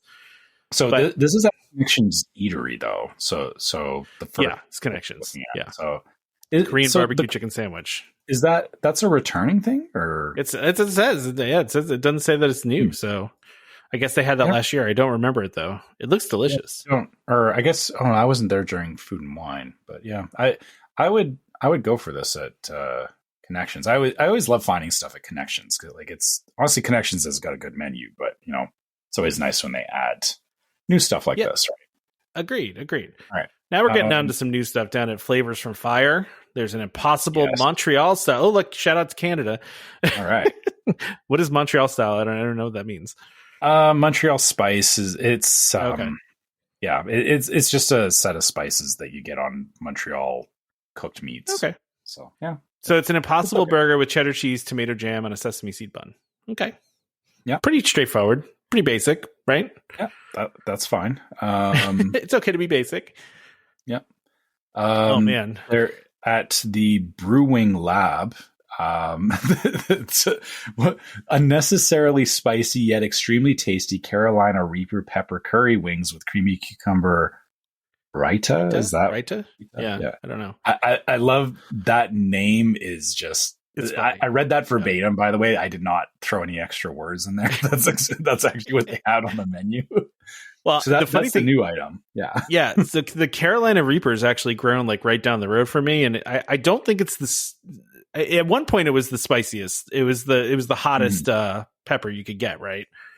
But I think they're trying other stuff now. Yeah. Yeah. They've gone further with that, but okay. I got to ask this question because I like spicy, but when it passes a certain threshold, it's I feel like Carolina Reaper is it too spicy to the point where you can't even enjoy what you're eating? Well, I mean, it was certified as the world's hottest chili pepper in 2017. I don't know if it still is. It looks like this thing called Pepper X took the title of world's hottest pepper in 2023. Okay. But still. But okay, I'm asking. So, have you had Carolina Reaper? Because no, I don't eat stuff that spicy. No. All right, I'll eat mildly spicy stuff, but not that far. No. So this is funny because we a couple of days ago, me and my family I got banh mi's for dinner from a local place, and I didn't think I'd had it before, and I was like, yeah, these banh mi's are good. And so I ordered them for the family. We were all eating them. And then my son and my wife started freaking out. They're like, this is so spicy. Why is this so spicy? And I didn't realize it, but because they put vegetables, there's cucumbers and carrots and stuff in there. But they also put strips of jalapenos in it, which I actually thought was just like green peppers, because to me, I'm used to that kind of spice, and I was like, oh, it's just, it's a little spicy, but I figured it was just like the spices in the banh mi or something.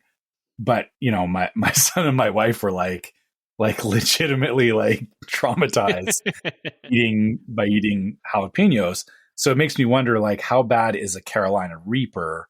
Because like I said, I never had something that spicy, but I definitely eat spicy. So I'm kind of like, would you try this? Like, would you? I feel like I might, but it might be to get 2 bites into it and throw it out kind of thing.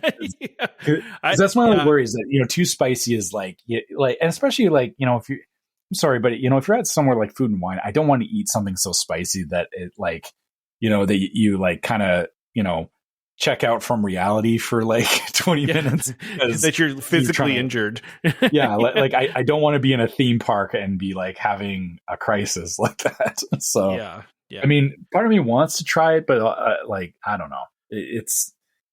I'm just wondering why the choice of Carolina Reaper, but I mean, just so they could name it that, right? So, by the way, the pickle shake makes a return this year as well. I remember that from last year, the pickle milkshake. I still don't get that, but but if any listeners, by the way, have had a Carolina Reaper, please describe the experience to us, because I would be interested. All right, but the Noodle Exchange has the same menu, which is not bad because they had good food. My wife, that was like her favorite booth, was the Noodle Exchange. But we need to go down to Mexico, because Mexico's got all new food. They do have all new food. Look at that. Yeah. I feel like they always rotate the menu at the Mexico booth. I feel like that's always got different stuff coming in. Yeah, I felt like there was always, or maybe I'm thinking of Flower and Garden. I felt like they were pretty consistent in Flower and Garden, but yeah, maybe you're right that this is where they keep changing it up. But there is, so there's two new meal options. So the first one is, was it Tostada de Camarones? Yeah, Camarones. Yeah. Tempura battered shrimp atop a fried corn tortilla, guacamole, cabbage, chipotle aioli, diced mango, and chili lime powder. Yes, like that. I'm out for pretty much all that. that sounds so good. Like, does it? I have there's a Mexican place near where I live that they do this really good these shrimp tacos that I'm just thinking this is the same thing, like it's just shrimp tacos are good, and my wife would be all about this too. Yeah, I'm the weird one, I know. but then alternately there's a beef option, which is the flauta de barbacoa. I know I'm butchering that. I'm sorry for it's okay. Everybody. I took like 7 years of Spanish. I should know better. Fried tortillas filled with barbacoa beef, topped with salsa verde, crema mexicana, and queso fresco. I would eat that. I mean, that sounds. It's not. I mean, it's basic in the terms of like basic Mexican type food, but I'm sure it's good. Like, yeah. And then it's pan de elote. Yeah, which is a dessert. Yeah. Traditional Mexican cornbread topped with chocolate sauce and queso fresco. The queso fresco is interesting on that to me, because I wouldn't think you'd put that on a dessert, but maybe you get the salty and the sweet going there. Because queso fresco is that's like that. It's like a cheese sauce, right? It's just like cheese. Yeah, it's that little crumbly cheese that's on the top. Yeah, that is an interesting choice. But yeah, you're right. I feel like maybe they're going for like a savory sweet kind of thing with it. But yeah. I mean, I would try it as long as it's not too over the top with the cheese. Yeah. Yeah. Oh, we go to China, which is one of your favorite booths, right? You always love the China booth. Yeah.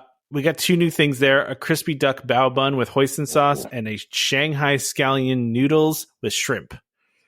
How can you not like a good bao bun? I'd have the pan fried chicken dumplings. I like chicken dumplings. Like, hey, but bao buns are like, I like bao buns. So good. It's what's in the bao bun that I don't want. What's wrong with crispy duck and hoisin? That doesn't do it for me, man.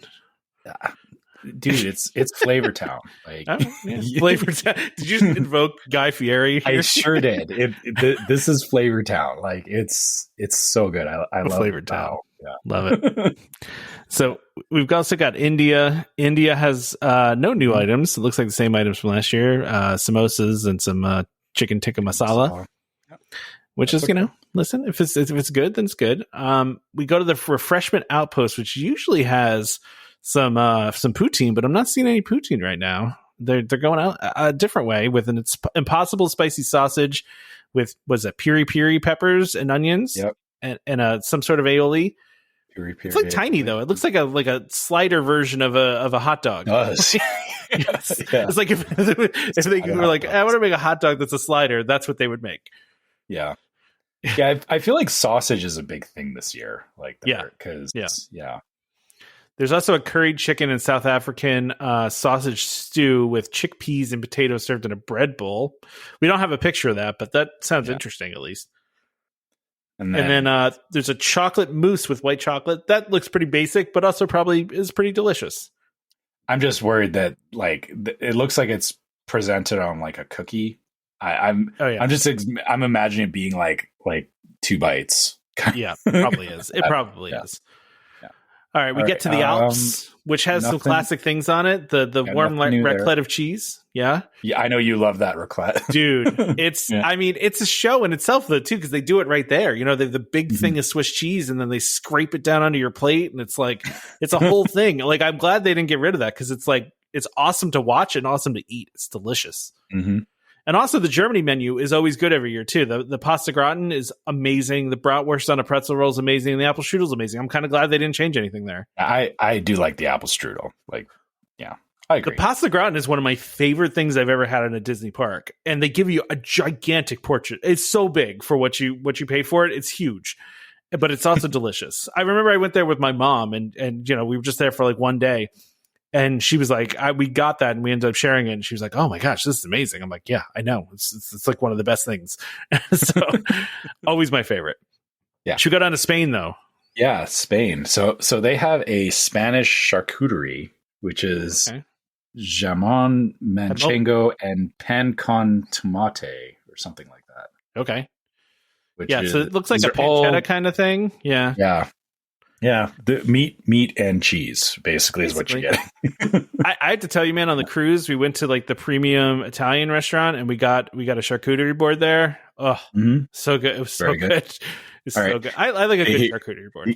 Here comes the thing that you will not touch at the I hate all of it. I hate every word in the sentence. Pala Negra is, I believe, how it's pronounced. Which paella? Is it paella? Is it paella? Okay. Yeah. I guess the L's are silent. Okay, so squid ink, rice and shrimp, bay scallops, and octopus served with a garlic aioli. Yeah, like that's some good seafood. No, those are all good. I assure you they are all good. I've had them all. Right. Not necessarily in that combination, but I'm sure they're good. Okay, fair enough. I need to know what Italy's doing because I've noticed that Italy gets criticized every year that their food is not good enough. Although I've enjoyed the raviolis I've had there in the past, and now it feels like they've given up. This is what are they doing? It took me a minute to process what this actually was because it looks like they threw sloppy Joe on some tortilla chips. Like that's yeah. I didn't think about how bad. I was like, okay, Italian doing their own take on nachos. Yeah, literally they're taking homemade beef ragu, pasta chips and tomato sauce. Like they're throwing. Yeah, maybe it's good. I don't know. Maybe it's good. Okay, maybe it's good. But it doesn't. Like I just realized I don't want like pasta sauce on my chips. Well, to be fair, it says pasta chips, so maybe they made the tortilla chips out of pasta, and maybe it will have a different flavor to it. Well, but then also like dried pastas. I don't know. I have you ever like I don't eat dried pasta. I don't know of anybody who does. It's not great. Yeah. I'm thinking about like before you cook pasta, like you take like a piece of spaghetti and you like try and munch on it, and it's like way too hard. Like I feel like this is going to be the same kind of thing where it's like you try and eat the chips, but they're way too hard. I don't know. Yeah. The next thing though, one of the few things I will eat beef for is meatballs. I do love some meatballs, and so the beef meatballs, rosemary focaccia, and pomodoro sauce. That sounds good. That sounds good to me. I would eat that. Mm-hmm. And then this vanilla cheesecake. Again, we're talking cheesecake, but that's pretty good. Kind of basic. It is basic, but I would still eat it. Vanilla cheesecake, whipped cream, and fresh strawberry sauce. Like that's Yeah. They're not, I guess, yeah, fine. They're selling a cheesecake. Yeah. I'm always annoyed by what they do with the American menu, because it's like, this is how the world sees America. you don't want this hot dog? I do, but it's like, okay, they have a New York style hot dog, they have a Chicago style hot dog, and they have a Carolina style hot dog, which Carolina style hot dogs are not a thing. Okay. You're just calling it that because you're throwing some coleslaw on the top, right? Like that's really all it is. Right. I was half expecting there to be pulled pork on top of it, because that, we're known for barbecue here. So, but listen, the New York style one is sauerkraut, onion, tomato sauce, spicy mustard. Okay, fine. Chicago style is a thing. That is a real thing, with tomato, dill pickle, pickled sport pepper. I don't know what that is. Diced onions, yellow mustard, Chicago green relish, and a poppy seed bun. Okay, that sounds fine, right? Yeah, yeah. But I'm still in on this. Yeah, yeah. I mean, I take the Carolina style one. Just Carolina all beef hot dog with chili, coleslaw, and yellow mustard on a brioche bun. Like, okay, what? No. Yeah, don't want a chili dog, but and then they have the Southwest style. I find it funny that so they do the Carolina style and then they do Southwest. Like, yeah, I don't understand. Yeah, this doesn't make any sense to me. But the Southwest is hot dog wrapped in bacon with warm pimento beans, yeah, tomatoes, jalapenos, avocado crema, and queso fresco in a French roll. So again, the jalapenos. Hey, cool. Like, some jalapenos in there. Use them for green peppers, like my family. I will say this pudding cake looks good with bourbon caramel on there. That sounds good. Yeah, I would eat that. I think the funny thing about having there's 4 different hot dogs on here is that I feel like I would look at this and go, I'm not choosing between these. I'm just going to get the pudding cake. I would just be like, hey, can I get a hot dog with some ketchup? Like, they'd be like, just looking at me like, no, that's not what we do here. All right, scrolling down, the funnel cake booth has a tiramisu funnel cake. What are you laughing at now? Sorry, just the idea of the people behind the counter being shocked and appalled at you asking for a basic hot dog. What? You want a basic hot dog? Like, what? We don't have ketchup here. What are you talking about? That's not allowed. I don't even have ketchup on my hot dogs, to be honest. I usually go if I like cheese, I like cheese on my hot dogs. That's what I like. That's about it. Yeah, I'll do barbecue sauce instead of. Oh, interesting. Okay, my wife does mustard. She's a mustard person. So, but the funnel cake booth, they took a funnel cake and they threw a piece of tiramisu on the top, and it's a tiramisu funnel cake with vanilla ice cream topped with chocolate rum sauce and cream cheese whipped cream, and dusted with cocoa and espresso powder. So they basically just construct a piece of tiramisu on top of a funnel cake. Yep. I mean, if you like tiramisu, I'm sure it's good. I don't do tiramisu because I don't do coffee. So yeah, I mean, I'm sure it's fine. Trevor's favorite booth right here. now we're into the Japan menu. Yeah. Oh boy, look at these. So we've got 2 sushi options. Which they're handheld sushi though. They're like tacos. These are like a cone or a hand sushi. So a Wagyu temaki sushi with American Wagyu. Okay, there's a whole thing with Wagyu. It's not everything needs to be labeled Wagyu, but it's beef with Takana Japanese pickles and a spicy mayo sauce. So that sounds perfectly okay. And then the eel tamaki sushi, which I would actually go for this. I love grilled eel, and yes, I know you're horrified by that. No, I am horrified by both of these. So grilled eel, egg crumbles, cucumber, pickled daikon radish, served with eel sauce. Yes, that's all you right there. That's all you. That I would definitely like. I would go there and then get maybe go back and get the pudding cake from the America afterwards, and then that makes sense. Yeah. And then they do have the chicken bun returning as well, so you could have the chicken bun. I would eat that. So Greece has the same menu. Nothing new at Greece. You still get the same stuff there. We'll go down to Tangerine. Is that Tangerine Cafe? Yeah, and that one has the same. Yeah. Nothing new there. Nothing new in Belgium. Which fine. Leave Belgium alone. They've got some good stuff. They got those mashed potatoes with the stuff on top. They got the Belgian waffles we don't need to change any of that. We can skip all the way down actually to France is the next new thing. France is always a fun one too. And I'm not trying to pronounce any of these French words. Not going to happen. But there's some sort of egg.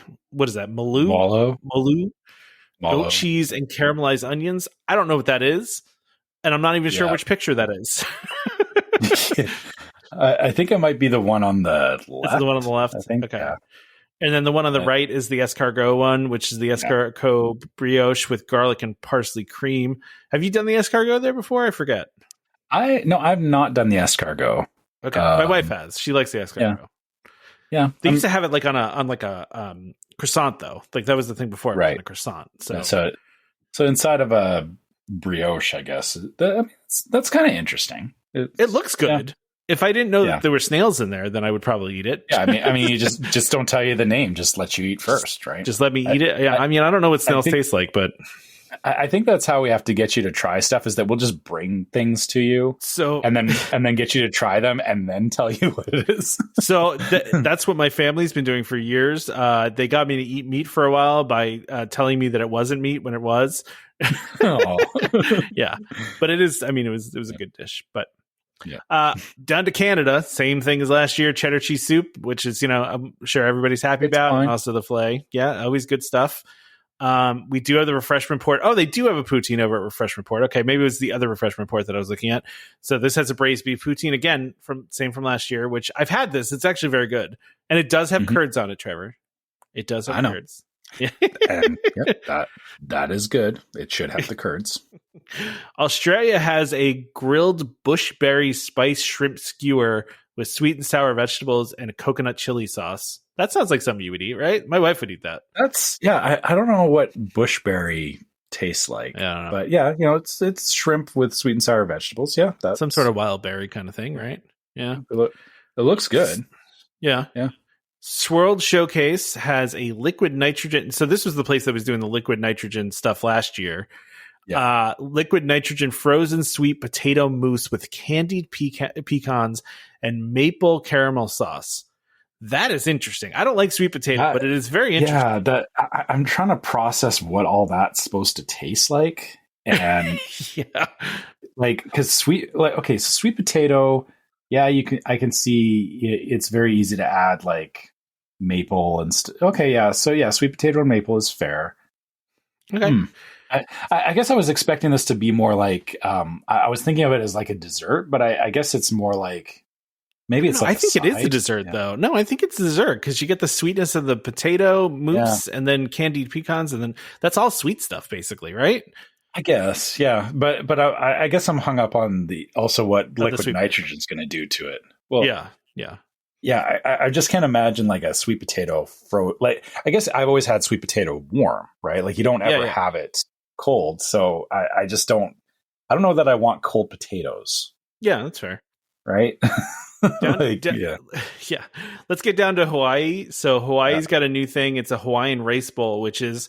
Actually, I think it's like a dish that they eat a lot in Hawaii, right? I think that's an actual real cultural dish of Spam, eggs, eel sauce, spicy mayonnaise, and I don't know what that is. Furikake? Furikake, yeah. Furikake? Is that how you say it? Yeah. Mm-hmm. Interesting. I would eat some Spam and eggs, but like, the rest of that sauce, eel sauce. So eel sauce does not taste like eel. It's actually more like, think of it like a teriyaki sauce. Okay, well then I could rock with that. Yeah, I could do that. Yeah, the eel sauce is actually like that's probably the one thing. Like I know it says eel in the name, but it's not like you would actually probably like it. Okay, all right, fair. Yeah. And let's get down to Bramblewood Bites. This is a new booth. So this is all new items. So they have a grilled cider brined pork tenderloin with fennel apple slaw and apple cider gastrique. They have a grilled bison with butternut squash puree, roasted mushrooms, and huckleberry gastrique. What? What are you gonna say? Remember what I said earlier about have you tried bison? Yeah. There you go. There you go. There's bison. Yeah. Then there's cast iron Brussels sprouts and root vegetables with dried cranberries, candied pecans, and maple bourbon glaze. I actually really love Brussels sprouts, so I'd probably rock with this because I do really like Brussels sprouts if they're done well. If the Brussels sprouts are done good. Yeah. Yeah, absolutely. Yeah. Good Brussels sprouts are good. Bad Brussels sprouts, you don't want them.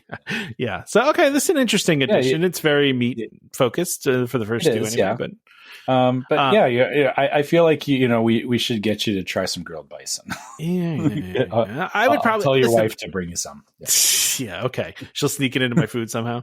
All right. So then there's the milled and mulled menu, which has a boursin fig and balsamic cheesecake with fig jam and pomegranate. It's not for me. I'm not a big boursin fan. I like boursin somewhat. Yeah, for me it's the figs. I just don't. I'm not a. Is that what it is? Okay. Yeah. Figs don't really do a lot for me. I don't enjoy the flavor of them. That's fair. Yeah. So you're probably not going to like this pear and almond frangipane pate brisée. I don't even know what that's supposed to be. I don't know what any of that is. Is that the thing all the way to the right? Because it looks like a ham and cheese sandwich, and I don't see ham and cheese sandwich anywhere. I feel. Yeah, maybe. Oh yeah, I guess that is it. Yeah. So it looks like a ham hot pocket. I was just gonna say it looks like a ham hot pocket. It does. It looks like a ham hot pocket.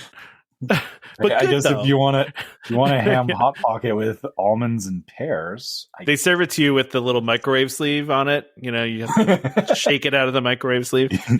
It gets stuck to the side because it's stuck to the side. Yeah. The cheese is oozing out the side. Yeah. All right. The Forest and Field. Yeah, Forest and Field is next. So the new item is the autumn chili with bison, lamb, pork belly, root vegetables, jalapeno cornbread, smoked cheddar, and creme fraiche. Wow. That's a lot of meats in one place.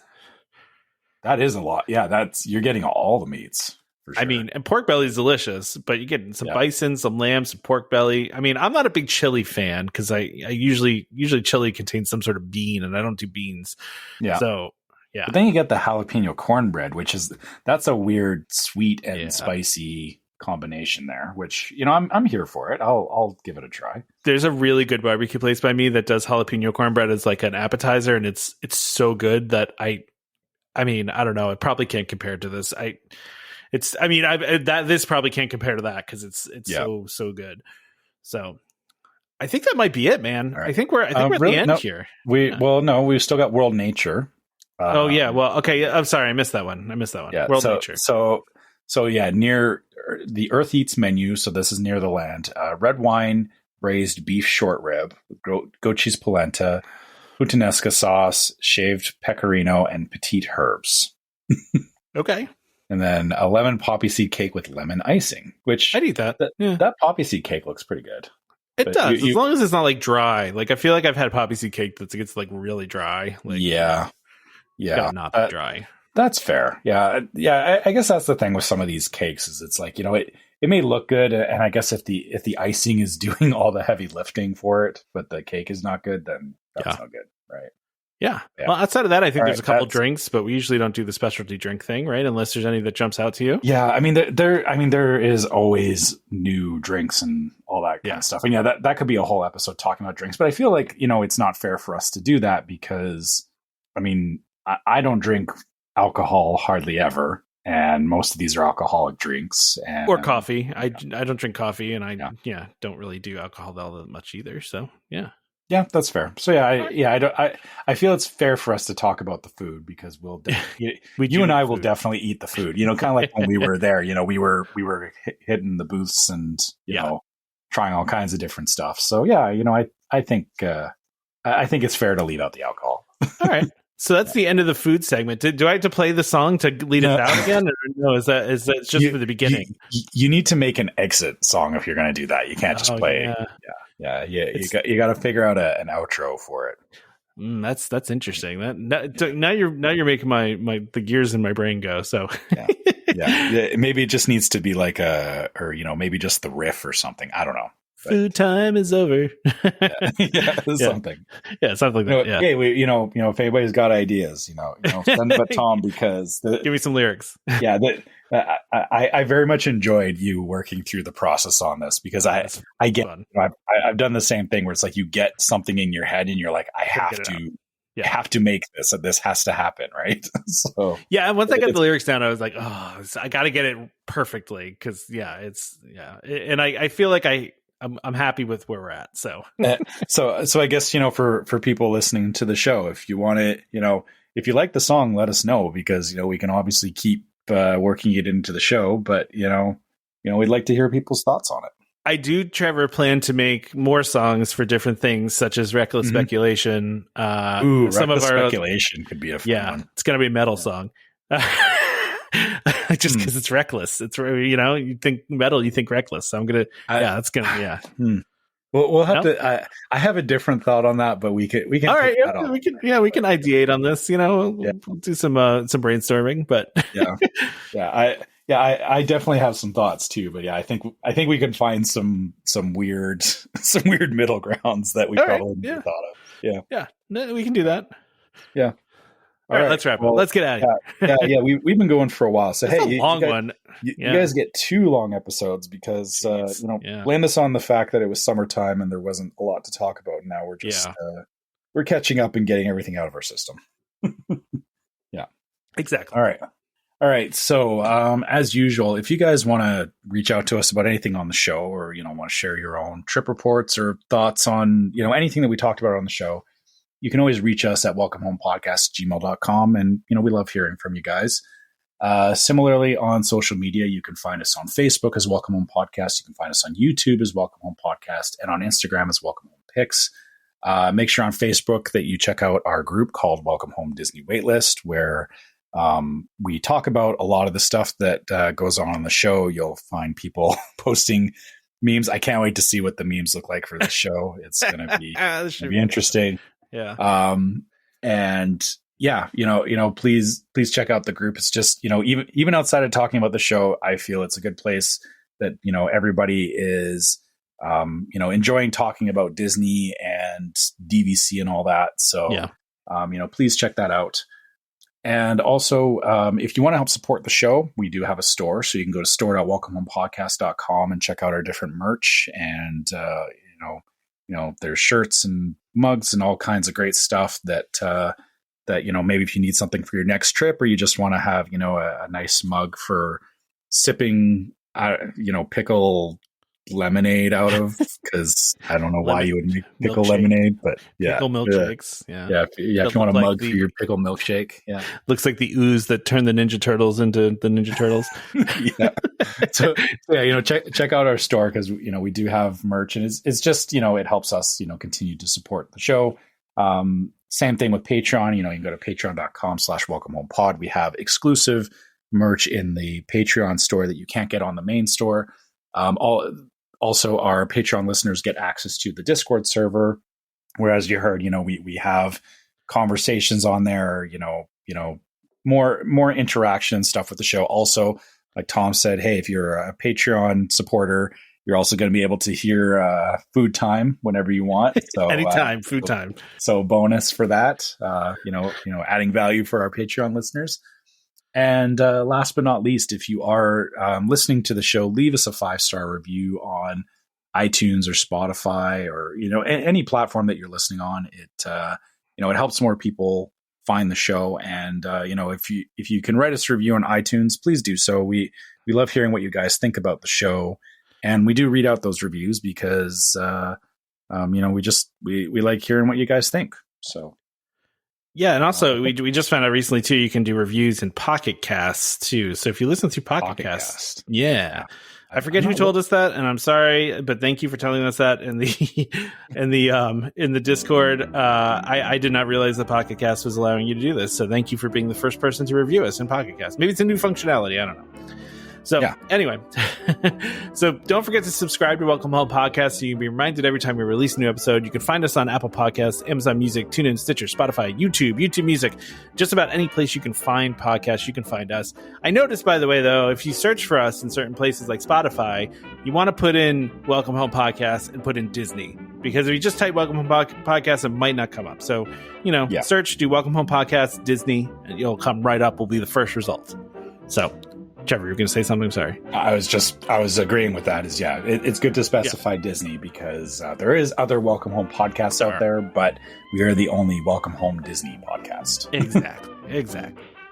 Also, just as a reminder to our listeners, Welcome Home Podcast is for entertainment only. We are not employed by the Walt Disney Company, and as such, all opinions we express on the show are our own. So please consult your DVC representative for more information, or a Disney cast member for more information about anything we talked about today. Huge thank you to our sponsor, DVC Resale Market, for sponsoring this episode and continuing to be an amazing partner to us. We love them, so please check them out for any DVC needs. Renting out your points, renting points, buying new points, selling points, whatever you got to do. Just go to them. Join us next time for more Disney Parks discussion. Of course, more DVC talk. We hope to see you all real soon. This is Skipper Albert Awol, the voice of the jungle, signing off from Welcome Home Podcast on the DVC. Do a huddle when we hit a chair. How she can cuddle is no man's affair. I looked around from pole to pole, found her in a sugar bowl.